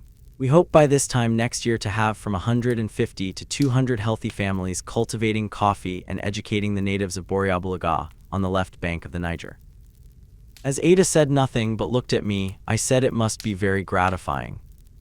"It is gratifying," said Mrs. Jellyby. "It involves the devotion of all my energies, such as they are, but that is nothing, so that it succeeds, and I am more confident of success every day. Do you know, Miss Summerson, I almost wonder that you never turned your thoughts to Africa." This application of the subject was really so unexpected to me that I was quite at a loss how to receive it. I hinted that the climate— "The finest climate in the world," said Mrs. Jellyby. "Indeed, ma'am." "Certainly, with precaution," said Mrs. Jellyby. "You may go into Holborn without precaution and be run over. You may go into Holborn with precaution and never be run over, just so with Africa." I said, "No doubt, I mean as to Holborn." "If you would like," said Mrs. Jellyby, putting a number of papers towards us, "to look over some remarks on that head and on the general subject which have been extensively circulated, while I finish a letter I am now dictating to my eldest daughter, who is my amanuensis." The girl at the table left off biting her pen and made a return to our recognition, which was half bashful and half sulky. "I shall then have finished for the present," proceeded Mrs. Jellyby with a sweet smile, "though my work is never done. Where are you, Caddy?" "Presents her compliments to Mr. Swallow and begs," said Caddy. "And begs," said Mrs. Jellyby, dictating, "to inform him in reference to his letter of inquiry on the African project. No, Peepy, not on my account." Peepy, so self-named, was the unfortunate child who had fallen downstairs, who now interrupted the correspondence by presenting himself with a strip of plaster on his forehead to exhibit his wounded knees, in which Ada and I did not know which to pity most, the bruises or the dirt. Mrs. Jellyby merely added, with the serene composure with which she said everything, "Go along, you naughty Peepy," and fixed her fine eyes on Africa again. However, as she at once proceeded with her dictation, and as I interrupted nothing by doing it, I ventured quietly to stop poor Peepy as he was going out and to take him up to nurse. He looked very much astonished at it and at Ada's kissing him, but soon fell fast asleep in my arms, sobbing at longer and longer intervals until he was quiet. I was so occupied with Peepy that I lost the letter in detail, though I derived such a general impression from it of the momentous importance of Africa and the utter insignificance of all other places and things that I felt quite ashamed to have thought so little about it. 6 o'clock, said Mrs. Jellyby, and our dinner hour is nominally, for we dine at all hours, 5. Caddy, show Miss Clare and Miss Summerson their rooms. You will like to make some change, perhaps. You will excuse me, I know, being so much occupied. Oh, that very bad child. Pray put him down, Miss Summerson. I begged permission to retain him, truly saying that he was not at all troublesome, and carried him upstairs and laid him on my bed. Ada and I had two upper rooms with a door of communication between. They were excessively bare and disorderly, and the curtain to my window was fastened up with a fork. "You would like some hot water, wouldn't you?" said Miss Jellyby, looking round for a jug with a handle to it, but looking in vain. "If it is not being troublesome," said we. "Oh, it's not the trouble," returned Miss Jellyby. "The question is if there is any." The evening was so very cold and the rooms had such a marshy smell that I must confess it was a little miserable, and Ada was half crying. We soon laughed, however, and were busily unpacking when Miss Jellyby came back to say that she was sorry there was no hot water, but they couldn't find the kettle and the boiler was out of order. We begged her not to mention it and made all the haste we could to get down to the fire again. But all the little children had come up to the landing outside to look at the phenomenon of Pee-Pee lying on my bed, and our attention was distracted by the constant apparition of noses and fingers in situations of danger between the hinges of the doors. It was impossible to shut the door of either room, for my lock, with no knob to it, looked as if it wanted to be wound up, and though the handle of Ada's went round and round with the greatest smoothness, it was attended with no effect whatever on the door. Therefore I proposed to the children that they should come in and be very good at my table, and I would tell them the story of Little Red Riding Hood while I dressed, which they did, and were as quiet as mice, including Pee-Pee, who awoke opportunely before the appearance of the wolf. When we went downstairs, we found a mug with "A Present from Tunbridge Wells" on it, lighted up in the staircase window with a floating wick, and a young woman with a swelled face bound up in a flannel bandage blowing the fire of the drawing room, now connected by an open door with Mrs. Jellyby's room, and choking dreadfully. It smoked to that degree, in short, that we all sat coughing and crying with the windows open for half an hour, during which Mrs. Jellyby, with the same sweetness of temper, directed letters about Africa. Her being so employed was, I must say, a great relief to me, for Richard told us that he had washed his hands in a pie dish and that they had found the kettle on his dressing table, and he made Ada laugh so that they made me laugh in the most ridiculous manner. Soon after 7 o'clock we went down to dinner, carefully, by Mrs. Jellyby's advice, for the stair carpets, besides being very deficient in stair wires, were so torn as to be absolute traps. We had a fine codfish, a piece of roast beef, a dish of cutlets, and a pudding, an excellent dinner if it had had any cooking to speak of, but it was almost raw. The young woman with the flannel bandage waited and dropped everything on the table wherever it happened to go, and never moved it again until she put it on the stairs. The person I had seen in pattens, who I supposed to have been the cook, frequently came and skirmished with her at the door, and there appeared to be ill will between them. All through dinner, which was long, in consequence of such accidents as the dish of potatoes being mislaid in the coal scuttle, and the handle of the corkscrew coming off and striking the young woman in the chin, Mrs. Jellyby preserved the evenness of her disposition. She told us a great deal that was interesting about Borrioboola and the natives, and received so many letters that Richard, who sat by her, saw 4 envelopes in the gravy at once. Some of the letters were proceedings of ladies, committees or resolutions of ladies' meetings, which she read to us. Others were applications from people excited in various ways about the cultivation of coffee and natives. Others required answers, and these she sent her eldest daughter from the table 3 or 4 times to write. She was full of business, and undoubtedly was, as she had told us, devoted to the cause.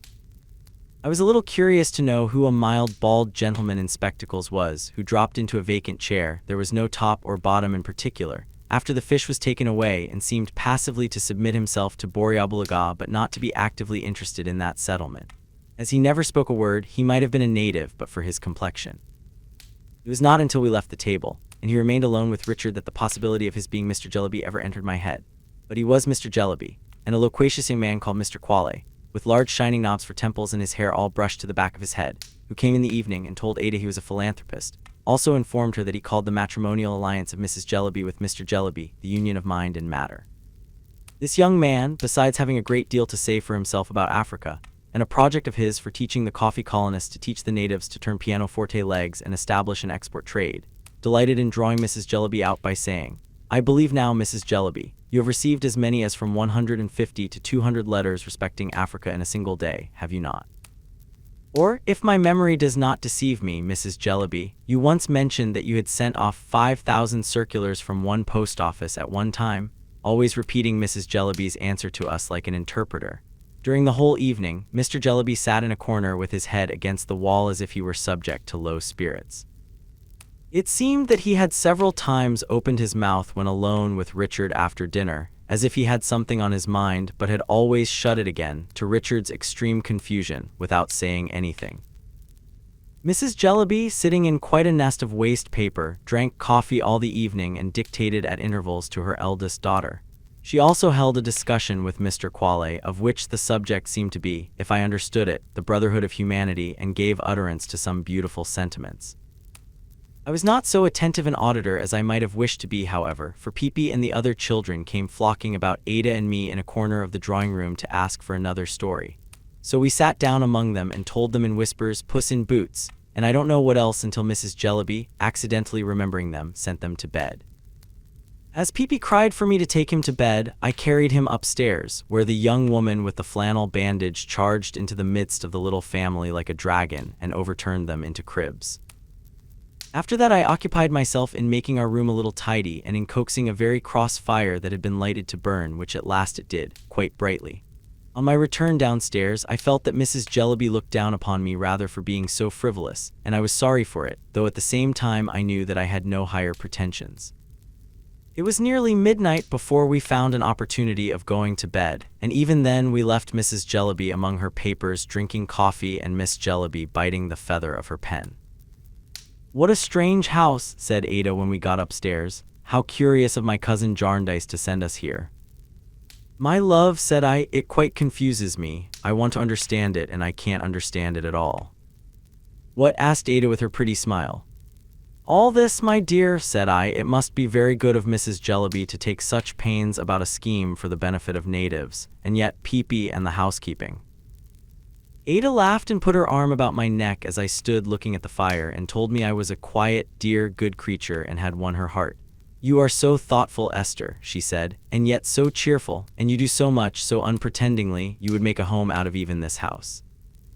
My simple darling, she was quite unconscious that she only praised herself and that it was in the goodness of her own heart that she made so much of me. "May I ask you a question?" said I when we had sat before the fire a little while. 500, said Ada. "Your cousin, Mr. Jarndyce, I owe so much to him. Would you mind describing him to me?" Shaking her golden hair, Ada turned her eyes upon me with such laughing wonder that I was full of wonder too, partly at her beauty, partly at her surprise. "Esther," she cried. "My dear, you want a description of my cousin Jarndyce." "My dear, I never saw him." "And I never saw him," returned Ada. "Well, to be sure." No, she had never seen him. Young as she was when her mamma died, she remembered how the tears would come into her eyes when she spoke of him and of the noble generosity of his character, which she had said was to be trusted above all earthly things, and Ada trusted it. Her cousin Jarndyce had written to her a few months ago, a plain, honest letter, Ada said, proposing the arrangement we were now to enter on and telling her that, in time it might heal some of the wounds made by the miserable chancery suit. She had replied, gratefully accepting his proposal. Richard had received a similar letter and had made a similar response. He had seen Mr. Jarndyce once, but only once 5 years ago at Winchester School. He had told Ada, when they were leaning on the screen before the fire where I found them, that he recollected him as a bluff, rosy fellow. This was the utmost description Ada could give me. It set me thinking so that when Ada was asleep, I still remained before the fire, wondering and wondering about Bleak House, and wondering that yesterday morning should seem so long ago. I don't know where my thoughts had wandered when they were recalled by a tap at the door.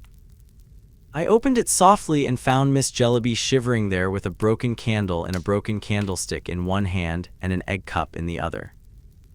"Good night," she said very sulkily. "Good night," said I. "May I come in?" she shortly and unexpectedly asked me in the same sulky way. "Certainly," said I. "Don't wake Miss Clare." She would not sit down, but stood by the fire dipping her inky middle finger in the egg cup, which contained vinegar, and smearing it over the ink stains on her face, frowning the whole time and looking very gloomy. "I wish Africa was dead," she said on a sudden. I was going to remonstrate. "I do," she said. "Don't talk to me, Miss Summerson. I hate it and detest it. It's a beast." I told her she was tired and I was sorry. I put my hand upon her head and touched her forehead and said it was hot now but would be cool tomorrow. She still stood pouting and frowning at me, but presently put down her egg cup and turned softly towards the bed where Ada lay. "She is very pretty," she said with the same knitted brow and in the same uncivil manner. I assented with a smile. "An orphan, ain't she?" "Yes." "But knows a quantity, I suppose, can dance and play music and sing. She can talk French, I suppose, and do geography and globes and needlework and everything." "No doubt," said I. "I can't," she returned. "I can't do anything hardly except write. I'm always writing for Ma. I wonder you two were not ashamed of yourselves to come in this afternoon and see me able to do nothing else. It was like your ill nature, yet you think yourselves very fine, I dare say." I could see that the poor girl was near crying, and I resumed my chair without speaking and looked at her, I hope, as mildly as I felt towards her. "It's disgraceful," she said. "You know it is. The whole house is disgraceful. The children are disgraceful. I'm disgraceful. Pa's miserable, and no wonder. Priscilla drinks. She's always drinking. It's a great shame and a great story of you if you say you didn't smell her today. It was as bad as a public house waiting at dinner, you know it was." "My dear, I don't know it," said I. "You do," she said very shortly. "You shan't say you don't, you do." "Oh, my dear," said I, "if you won't let me speak." "You're speaking now, you know you are. Don't tell stories, Miss Summerson." "My dear," said I, "as long as you won't hear me out." "I don't want to hear you out." "Oh, yes, I think you do," said I, "because that would be so very unreasonable. I did not know what you tell me because the servant did not come near me at dinner, but I don't doubt what you tell me, and I am sorry to hear it." "You needn't make a merit of that," said she. "No, my dear," said I, "that would be very foolish." She was still standing by the bed and now stooped down, but still with the same discontented face, and kissed Ada. That done, she came softly back and stood by the side of my chair. Her bosom was heaving in a distressful manner that I greatly pitied, but I thought it better not to speak. "I wish I was dead," she broke out. "I wish we were all dead. It would be a great deal better for us." In a moment afterwards, she knelt on the ground at my side, hid her face in my dress, passionately begged my pardon, and wept. I comforted her and would have raised her, but she cried no, no, she wanted to stay there. "You used to teach girls," she said. "If you could only have taught me, I could have learnt from you. I am so very miserable, and I like you so much." I could not persuade her to sit by me or to do anything but move a ragged stool to where she was kneeling and take that and still hold my dress in the same manner. By degrees the poor tired girl fell asleep, and then I contrived to raise her head so that it should rest on my lap and to cover us both with shawls. The fire went out, and all night long she slumbered thus before the ashy grate. At first I was painfully awake and vainly tried to lose myself, with my eyes closed, among the scenes of the day. At length, by slow degrees, they became indistinct and mingled. I began to lose the identity of the sleeper resting on me. Now it was Ada, now one of my old reading friends from whom I could not believe I had so recently parted. Now it was the little mad woman worn out with curtsying and smiling, now someone in authority at Bleak House. Lastly, it was no one, and I was no one. The purblind day was feebly struggling with the fog when I opened my eyes to encounter those of a dirty-faced little spectre fixed upon me.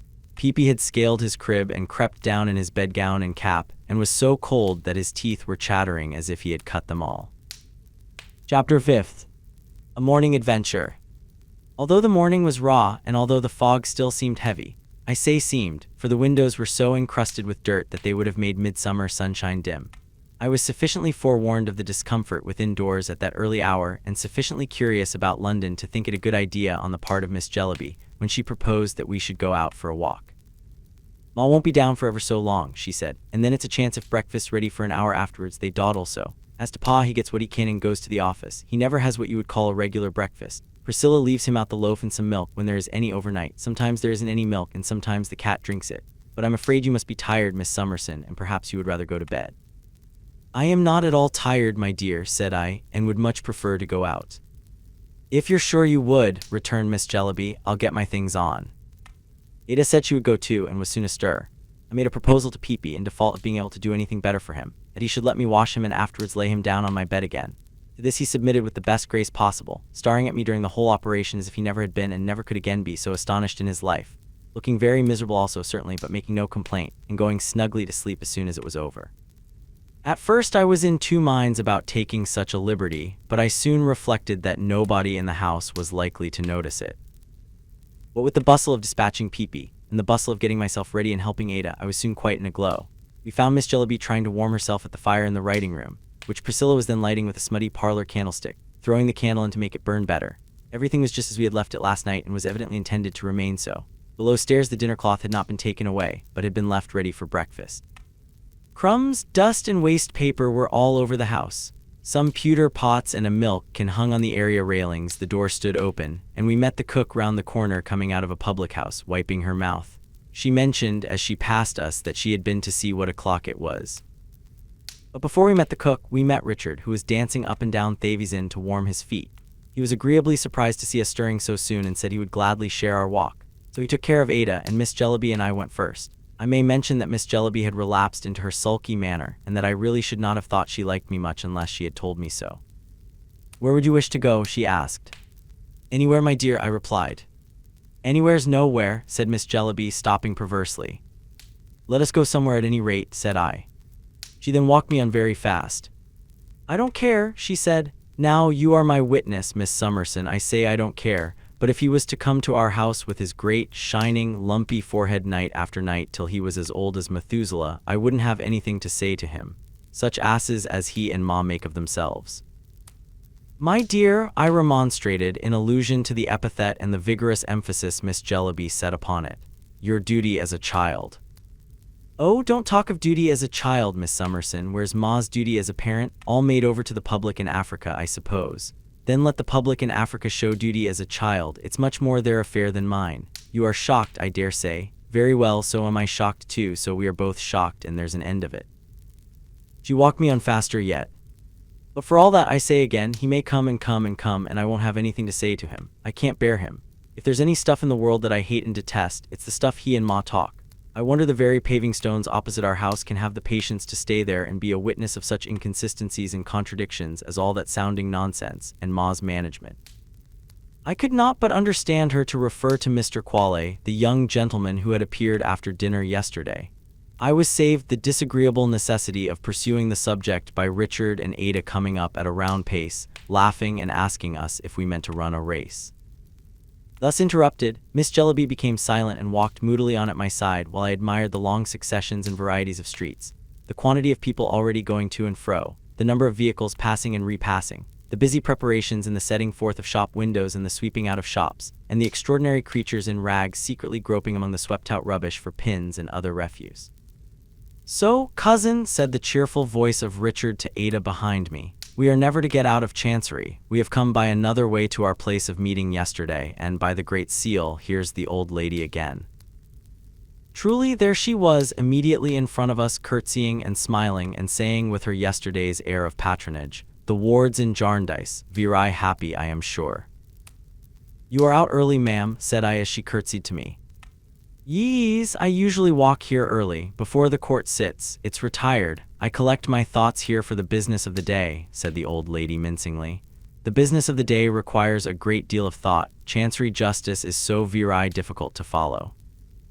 "Who's this, Miss Summerson?" whispered Miss Jellaby, drawing my arm tighter through her own. The little old lady's hearing was remarkably quick. She answered for herself directly. "A suitor, my child, at your service. I have the honor to attend court regularly, with my documents. Have I the pleasure of addressing another of the youthful parties in Jarndyce?" said the old lady, recovering herself with her head on one side from a very low curtsy. Richard, anxious to atone for his thoughtlessness of yesterday, good-naturedly explained that Miss Jellaby was not connected with the suit. "Ha," said the old lady, "she does not expect a judgment. She will still grow old, but not so old. Oh dear, no, this is the garden of Lincoln's Inn. I call it my garden. It is quite a bower in the summer-time, where the birds sing melodiously. I pass the greater part of the long vacation here, in contemplation. You find the long vacation exceedingly long, don't you?" We said yes, as she seemed to expect us to say so. "When the leaves are falling from the trees, and there are no more flowers in bloom to make up into nosegays for the Lord Chancellor's court," said the old lady, "the vacation is fulfilled, and the sixth seal mentioned in the Revelations again prevails. Pray come and see my lodging. It will be a good omen for me. Youth and hope and beauty are very seldom there. It is a long, long time since I had a visit from either." She had taken my hand, and leading me and Miss Jellaby away, beckoned Richard and Ada to come too. I did not know how to excuse myself and looked to Richard for aid. As he was half amused and half curious and all in doubt how to get rid of the old lady without offense, she continued to lead us away, and he and Ada continued to follow, our strange conductress informing us all the time with much smiling condescension that she lived close by. It was quite true, as it soon appeared.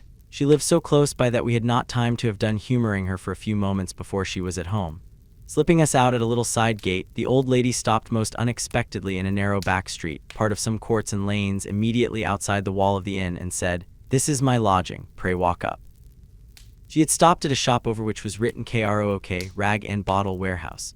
Also in long thin letters, KROOK, Dealer in Marine Stores. In one part of the window was a picture of a red paper mill at which a cart was unloading a quantity of sacks of old rags. In another was the inscription BONES bought. In another, kitchen stuff bought. In another, old iron bought. In another, waste paper bought.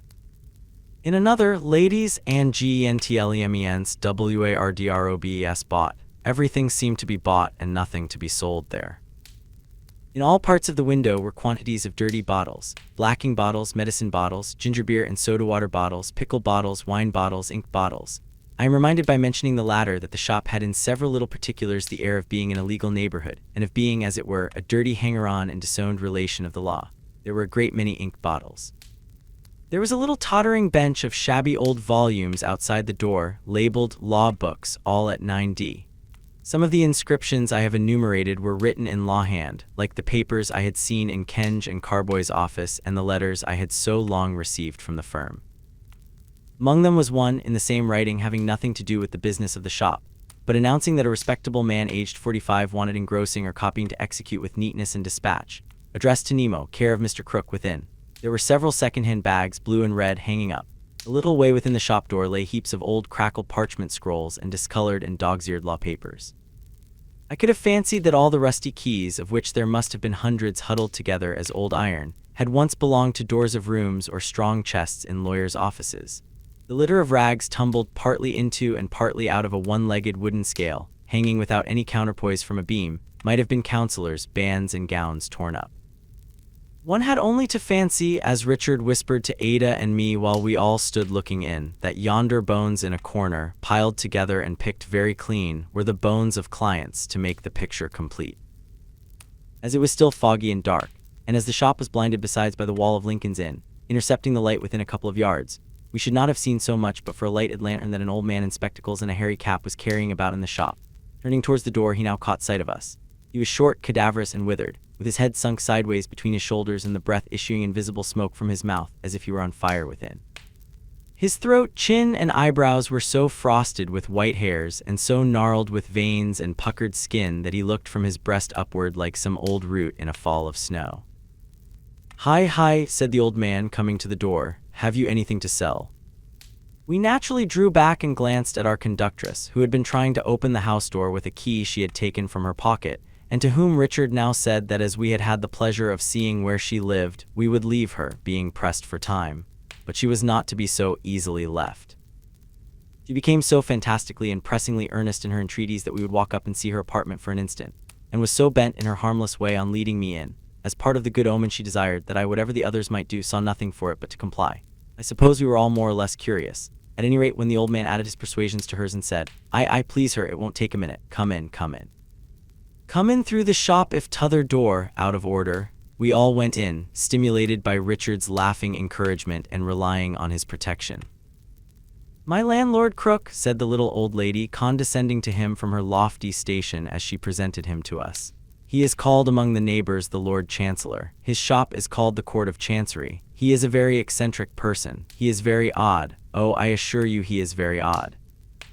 She shook her head a great many times and tapped her forehead with her finger to express to us that we must have the goodness to excuse him, for he is a little, you know, said the old lady with great stateliness. The old man overheard and laughed. "It's true enough," he said, going before us with the lantern, "that they call me the Lord Chancellor and call my shop Chancery. And why do you think they call me the Lord Chancellor and my shop Chancery?" "I don't know, I am sure," said Richard rather carelessly. "You see," said the old man, stopping and turning round, here's lovely hair. I have got 3 sacks of ladies' hair below, but none so beautiful and fine as this. What color and what texture."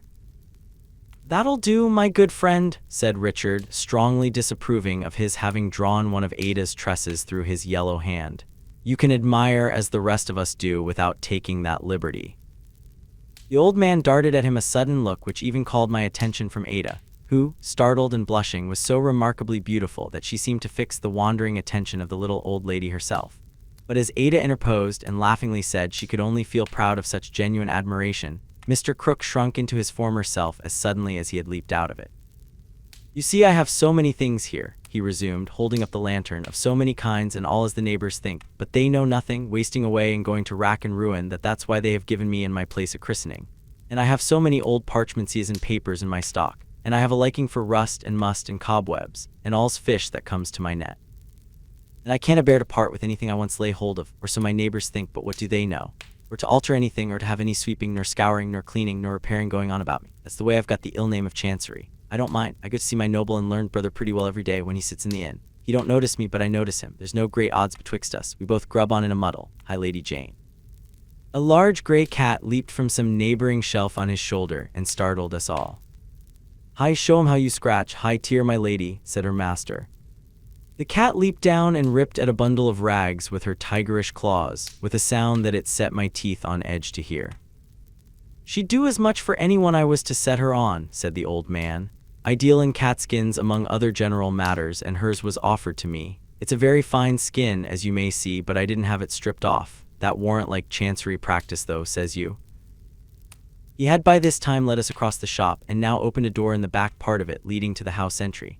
As he stood with his hand upon the lock, the little old lady graciously observed to him before passing out, "That will do, Crook. You mean well, but are tiresome. My young friends are pressed for time. I have none to spare myself, having to attend court very soon. My young friends are the wards in Jarndyce." "Jarndyce," said the old man with a start. "Jarndyce and Jarndyce, the great suit, Crook," returned his lodger. "Hi!" exclaimed the old man in a tone of thoughtful amazement and with a wider stare than before. "Think of it." He seemed so rapt all in a moment and looked so curiously at us that Richard said, "Why, you appear to trouble yourself a good deal about the causes before your noble and learned brother, the other chancellor." "Yes," said the old man abstractedly. "Sure, your name now will be Richard Carstone." "Carstone," he repeated, slowly checking off that name upon his forefinger, and each of the others he went on to mention upon a separate finger. "Yes, there was the name of Barbary and the name of Clare and the name of Dedlock too, I think." "He knows as much of the cause as the real salaried chancellor," said Richard, quite astonished, to Ada and me. "Aye," said the old man, coming slowly out of his abstraction. "Yes, Tom Jarndyce, you'll excuse me being related, but he was never known about court by any other name, and was as well known there as she is now," nodding slightly at his lodger. "Tom Jarndyce was often in here. He got into a restless habit of strolling about when the cause was on or expected, talking to the little shopkeepers and telling him to keep out of Chancery, whatever they did. 'For,' says he, 'it's being ground to bits in a slow mill, it's being roasted at a slow fire, it's being stung to death by single bees, it's being drowned by drops, it's going mad by grains.' He was as near making away with himself, just where the young lady stands, as near could be." We listened with horror. "He come in at the door," said the old man, slowly pointing an imaginary track along the shop. "On the day he did it, the whole neighborhood had said for months before that he would do it, of a certainty sooner or later. He come in at the door that day and walked along there and sat himself on a bench that stood there and asked me, you'll judge I was a mortal sight younger then, to fetch him a pint of wine. 'For,' says he, 'Crook, I am much depressed, my cause is on again, and I think I'm nearer judgment than I ever was.' I hadn't a mind to leave him alone, and I persuaded him to go to the tavern over the way there, t'other side my lane, I mean Chancery Lane. And I followed and looked in at the window and saw him, comfortable as I thought, in the armchair by the fire in company with him. I hadn't hardly got back here when I heard a shot go echoing and rattling right away into the inn. I ran out, neighbors ran out, 20 of us cried at once, Tom Jarndyce." The old man stopped, looked hard at us, looked down into the lantern, blew the light out, and shut the lantern up. We were right, I needn't tell the present hearers. Hi, to be sure, how the neighborhood poured into court that afternoon while the cause was on. How my noble and learned brother and all the rest of 'em grubbed and muddled away as usual and tried to look as if they hadn't heard a word of the last fact in the case, or as if they had, oh dear me, nothing at all to do with it if they had heard of it by any chance. Ada's color had entirely left her, and Richard was scarcely less pale. Nor could I wonder, judging even from my emotions, and I was no party in the suit, that to hearts so untried and fresh it was a shock to come into the inheritance of a protracted misery, attended in the minds of many people with such dreadful recollections. I had another uneasiness in the application of the painful story to the poor half-witted creature who had brought us there. But to my surprise, she seemed perfectly unconscious of that and only led the way upstairs again, informing us with the toleration of a superior creature for the infirmities of a common mortal that her landlord was a little you know. She lived at the top of the house in a pretty large room from which she had a glimpse of Lincoln's Inn Hall. This seemed to have been her principal inducement, originally, for taking up her residence there. She could look at it, she said, in the night, especially in the moonshine. Her room was clean, but very, very bare. I noticed the scantiest necessaries in the way of furniture. A few old prints from books of chancellors and barristers wafered against the wall, and some half-dozen reticles and work bags containing documents, as she informed us. There were neither coals nor ashes in the grate, and I saw no articles of clothing anywhere, nor any kind of food. Upon a shelf in an open cupboard were a plate or two, a cup or two, and so forth, but all dry and empty. There was a more affecting meaning in her pinched appearance, I thought as I looked round, than I had understood before.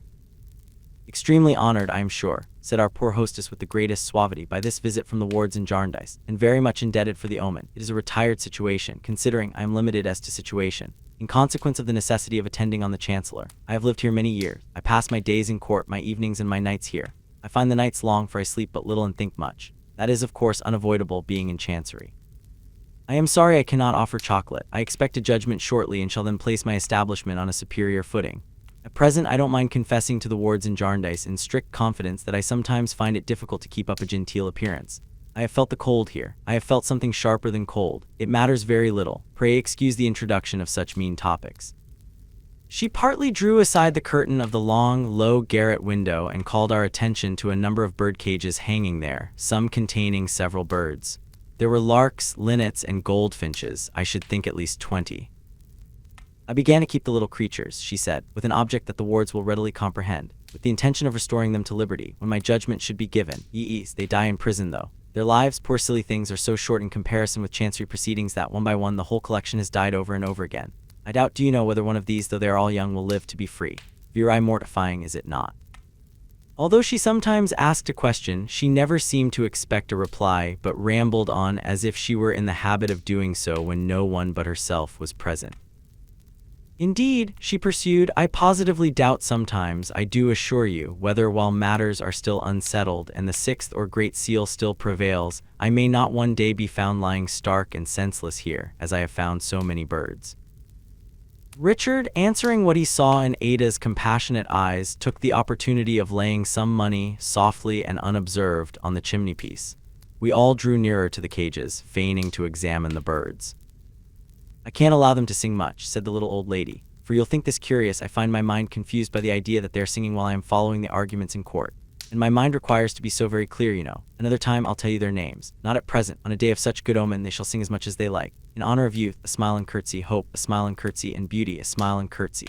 There, we'll let in the full light." The birds began to stir and chirp. "I cannot admit the air freely," said the little old lady. "The room was close and would have been the better for it, because the cat you saw downstairs, called Lady Jane, is greedy for their lives. She crouches on the parapet outside for hours and hours. I have discovered," whispering mysteriously, "that her natural cruelty is sharpened by a jealous fear of their regaining their liberty.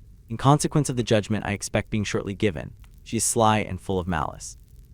I half believe sometimes that she is no cat but the wolf of the old saying. It is so very difficult to keep her from the door."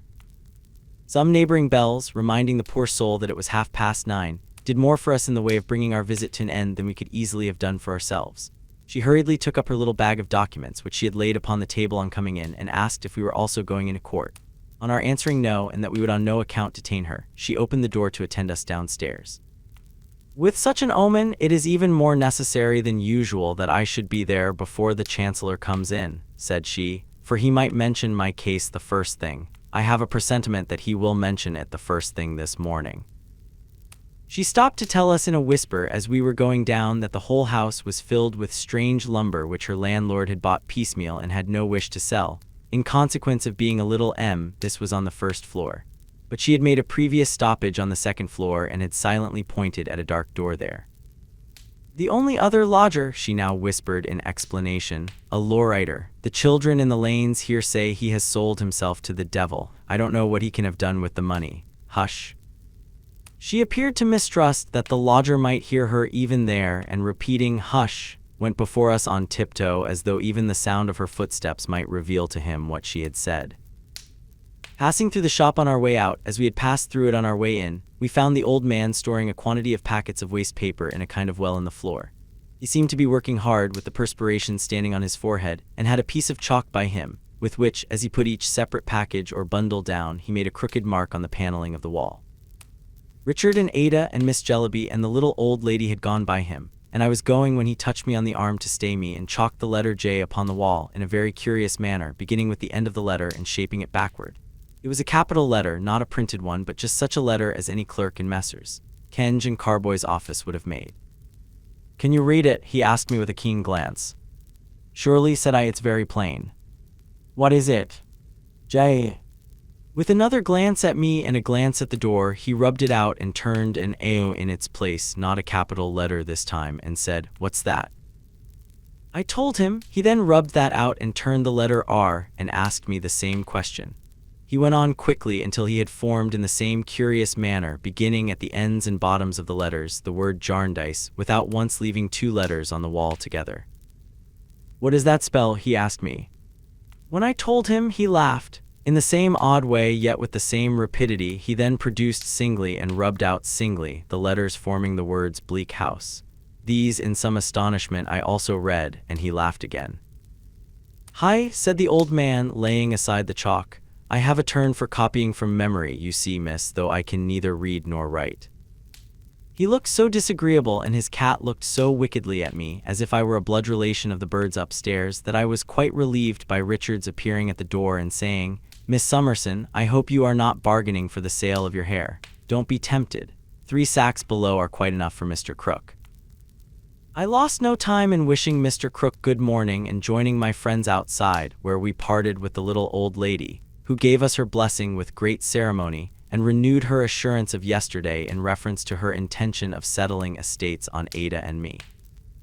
Before we finally turned out of those lanes, we looked back and saw Mr. Crook standing at his shop door in his spectacles, looking after us with his cat upon his shoulder and her tail sticking up on one side of his hairy cap like a tall feather. "Quite an adventure for a morning in London," said Richard with a sigh. "Ah, cousin, it's a weary word, this chancery." "It is to me, and has been ever since I can remember," returned Ada. "I am grieved that I should be the enemy, as I suppose I am, of a great number of relations and others, and that they should be my enemies, as I suppose they are, and that we should all be ruining one another without knowing how or why, and be in constant doubt and discord all our lives. It seems very strange, as there must be right somewhere, that an honest judge in real earnest has not been able to find out through all these years where it is." "Ah, cousin," said Richard, "strange indeed, all this wasteful, wanton chess-playing is very strange. To see that composed court yesterday jogging on so serenely, and to think of the wretchedness of the pieces on the board, gave me the headache and the heartache both together. My head ached with wondering how it happened, if men were neither fools nor rascals, and my heart ached to think they could possibly be either. But at all events, Ada, I may call you Ada." "Of course you may, cousin Richard." "At all events, Chancery will work none of its bad influences on us. We have happily been brought together, thanks to our good kinsman, and it can't divide us now." "Never, I hope, cousin Richard," said Ada gently. Miss Jellaby gave my arm a squeeze and me a very significant look. I smiled in return, and we made the rest of the way back very pleasantly. Half an hour after our arrival, Mrs. Jellaby appeared, and in the course of an hour the various things necessary for breakfast straggled one by one into the dining room. I do not doubt that Mrs. Jellaby had gone to bed and got up in the usual manner, but she presented no appearance of having changed her dress. She was greatly occupied during breakfast, for the morning's post brought a heavy correspondence relative to Boreal, which would occasion her, she said, to pass a busy day. The children tumbled about and notched memoranda of their accidents in their legs, which were perfect little calendars of distress, and Peepy was lost for an hour and a half and brought home from Newgate Market by a policeman. The equable manner in which Mrs. Jellaby sustained both his absence and his restoration to the family circle surprised us all. She was by that time perseveringly dictating to Caddy, and Caddy was fast relapsing into the inky condition in which we had found her. At 1 o'clock an open carriage arrived for us and a cart for our luggage. Mrs. Jellaby charged us with many remembrances to her good friend Mr. Jarndyce. Caddy left her desk to see us depart, kissed me in the passage, and stood biting her pen and sobbing on the steps. Peepy, I am happy to say, was asleep and spared the pain of separation. I was not without misgivings that he had gone to Newgate Market in search of me. And all the other children got up behind the barouche and fell off, and we saw them, with great concern, scattered over the surface of Thavies Inn as we rolled out of its precincts. Chapter 6. Quite at home.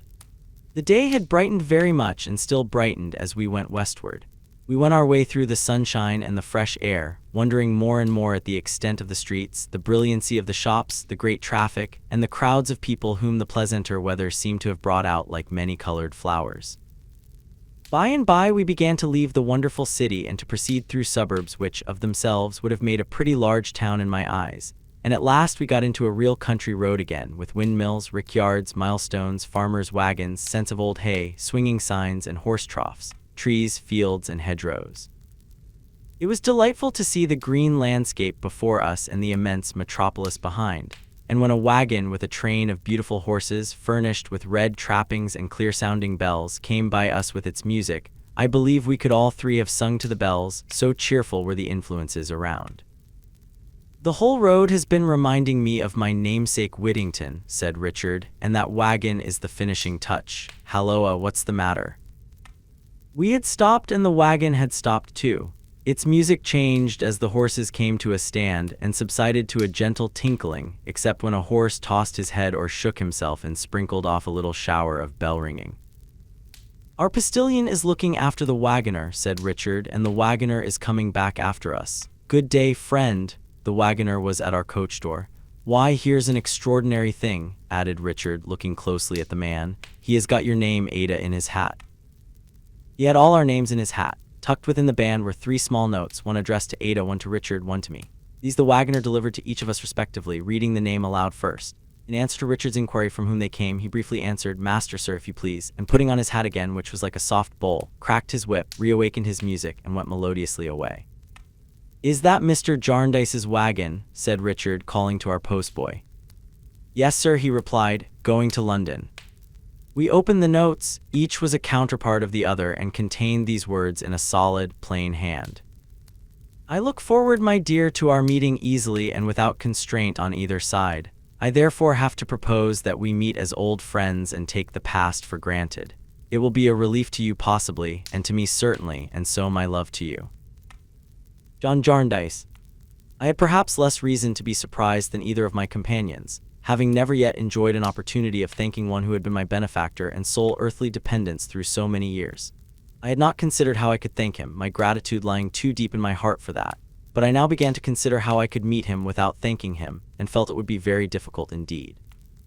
The notes revived in Richard and Ada a general impression that they both had, without quite knowing how they came by it, that their cousin Jarndyce could never bear acknowledgments for any kindness he performed, and that sooner than receive any he would resort to the most singular expedients and evasions, or would even run away. Ada dimly remembered to have heard her mother tell, when she was a very little child, that he had once done her an act of uncommon generosity, and that on her going to his house to thank him, he happened to see her through a window coming to the door and immediately escaped by the back gate and was not heard of for 3 months. This discourse led to a great deal more on the same theme, and indeed it lasted us all day, and we talked of scarcely anything else. If we did by any chance diverge into another subject, we soon returned to this and wondered what the house would be like, and when we should get there, and whether we should see Mr. Jarndyce as soon as we arrived or after a delay, and what he would say to us and what we should say to him. All of which we wondered about, over and over again. The roads were very heavy for the horses, but the pathway was generally good, so we alighted and walked up all the hills, and liked it so well that we prolonged our walk on the level ground when we got to the top. At Barnet there were other horses waiting for us, but as they had only just been fed, we had to wait for them too, and got a long fresh walk over a common and an old battlefield before the carriage came up. These delays so protracted the journey that the short day was spent and the long night had closed in before we came to St. Albans, near to which town Bleak House was, we knew. By that time we were so anxious and nervous that even Richard confessed, as we rattled over the stones of the old street, to feeling an irrational desire to drive back again.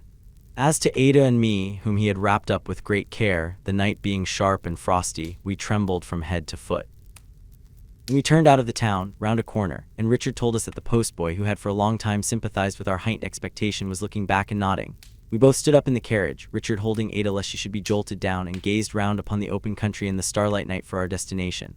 There was a light sparkling on the top of a hill before us, and the driver, pointing to it with his whip and crying, "That's Bleak House," put his horses into canter, and took us forward at such a rate, uphill though it was, that the wheels sent the road drift flying about our heads like spray from a watermill. Presently we lost the light, presently saw it, presently lost it, presently saw it, and turned into an avenue of trees and cantered up towards where it was beaming brightly. It was in a window of what seemed to be an old-fashioned house with 3 peaks in the roof in front, and a circular sweep leading to the porch.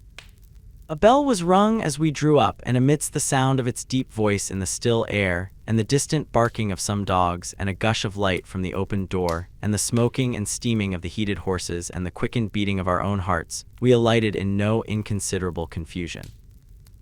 "Ada, my love, Esther, my dear, you are welcome. I rejoice to see you. Rick, if I had a hand to spare at present, I would give it you."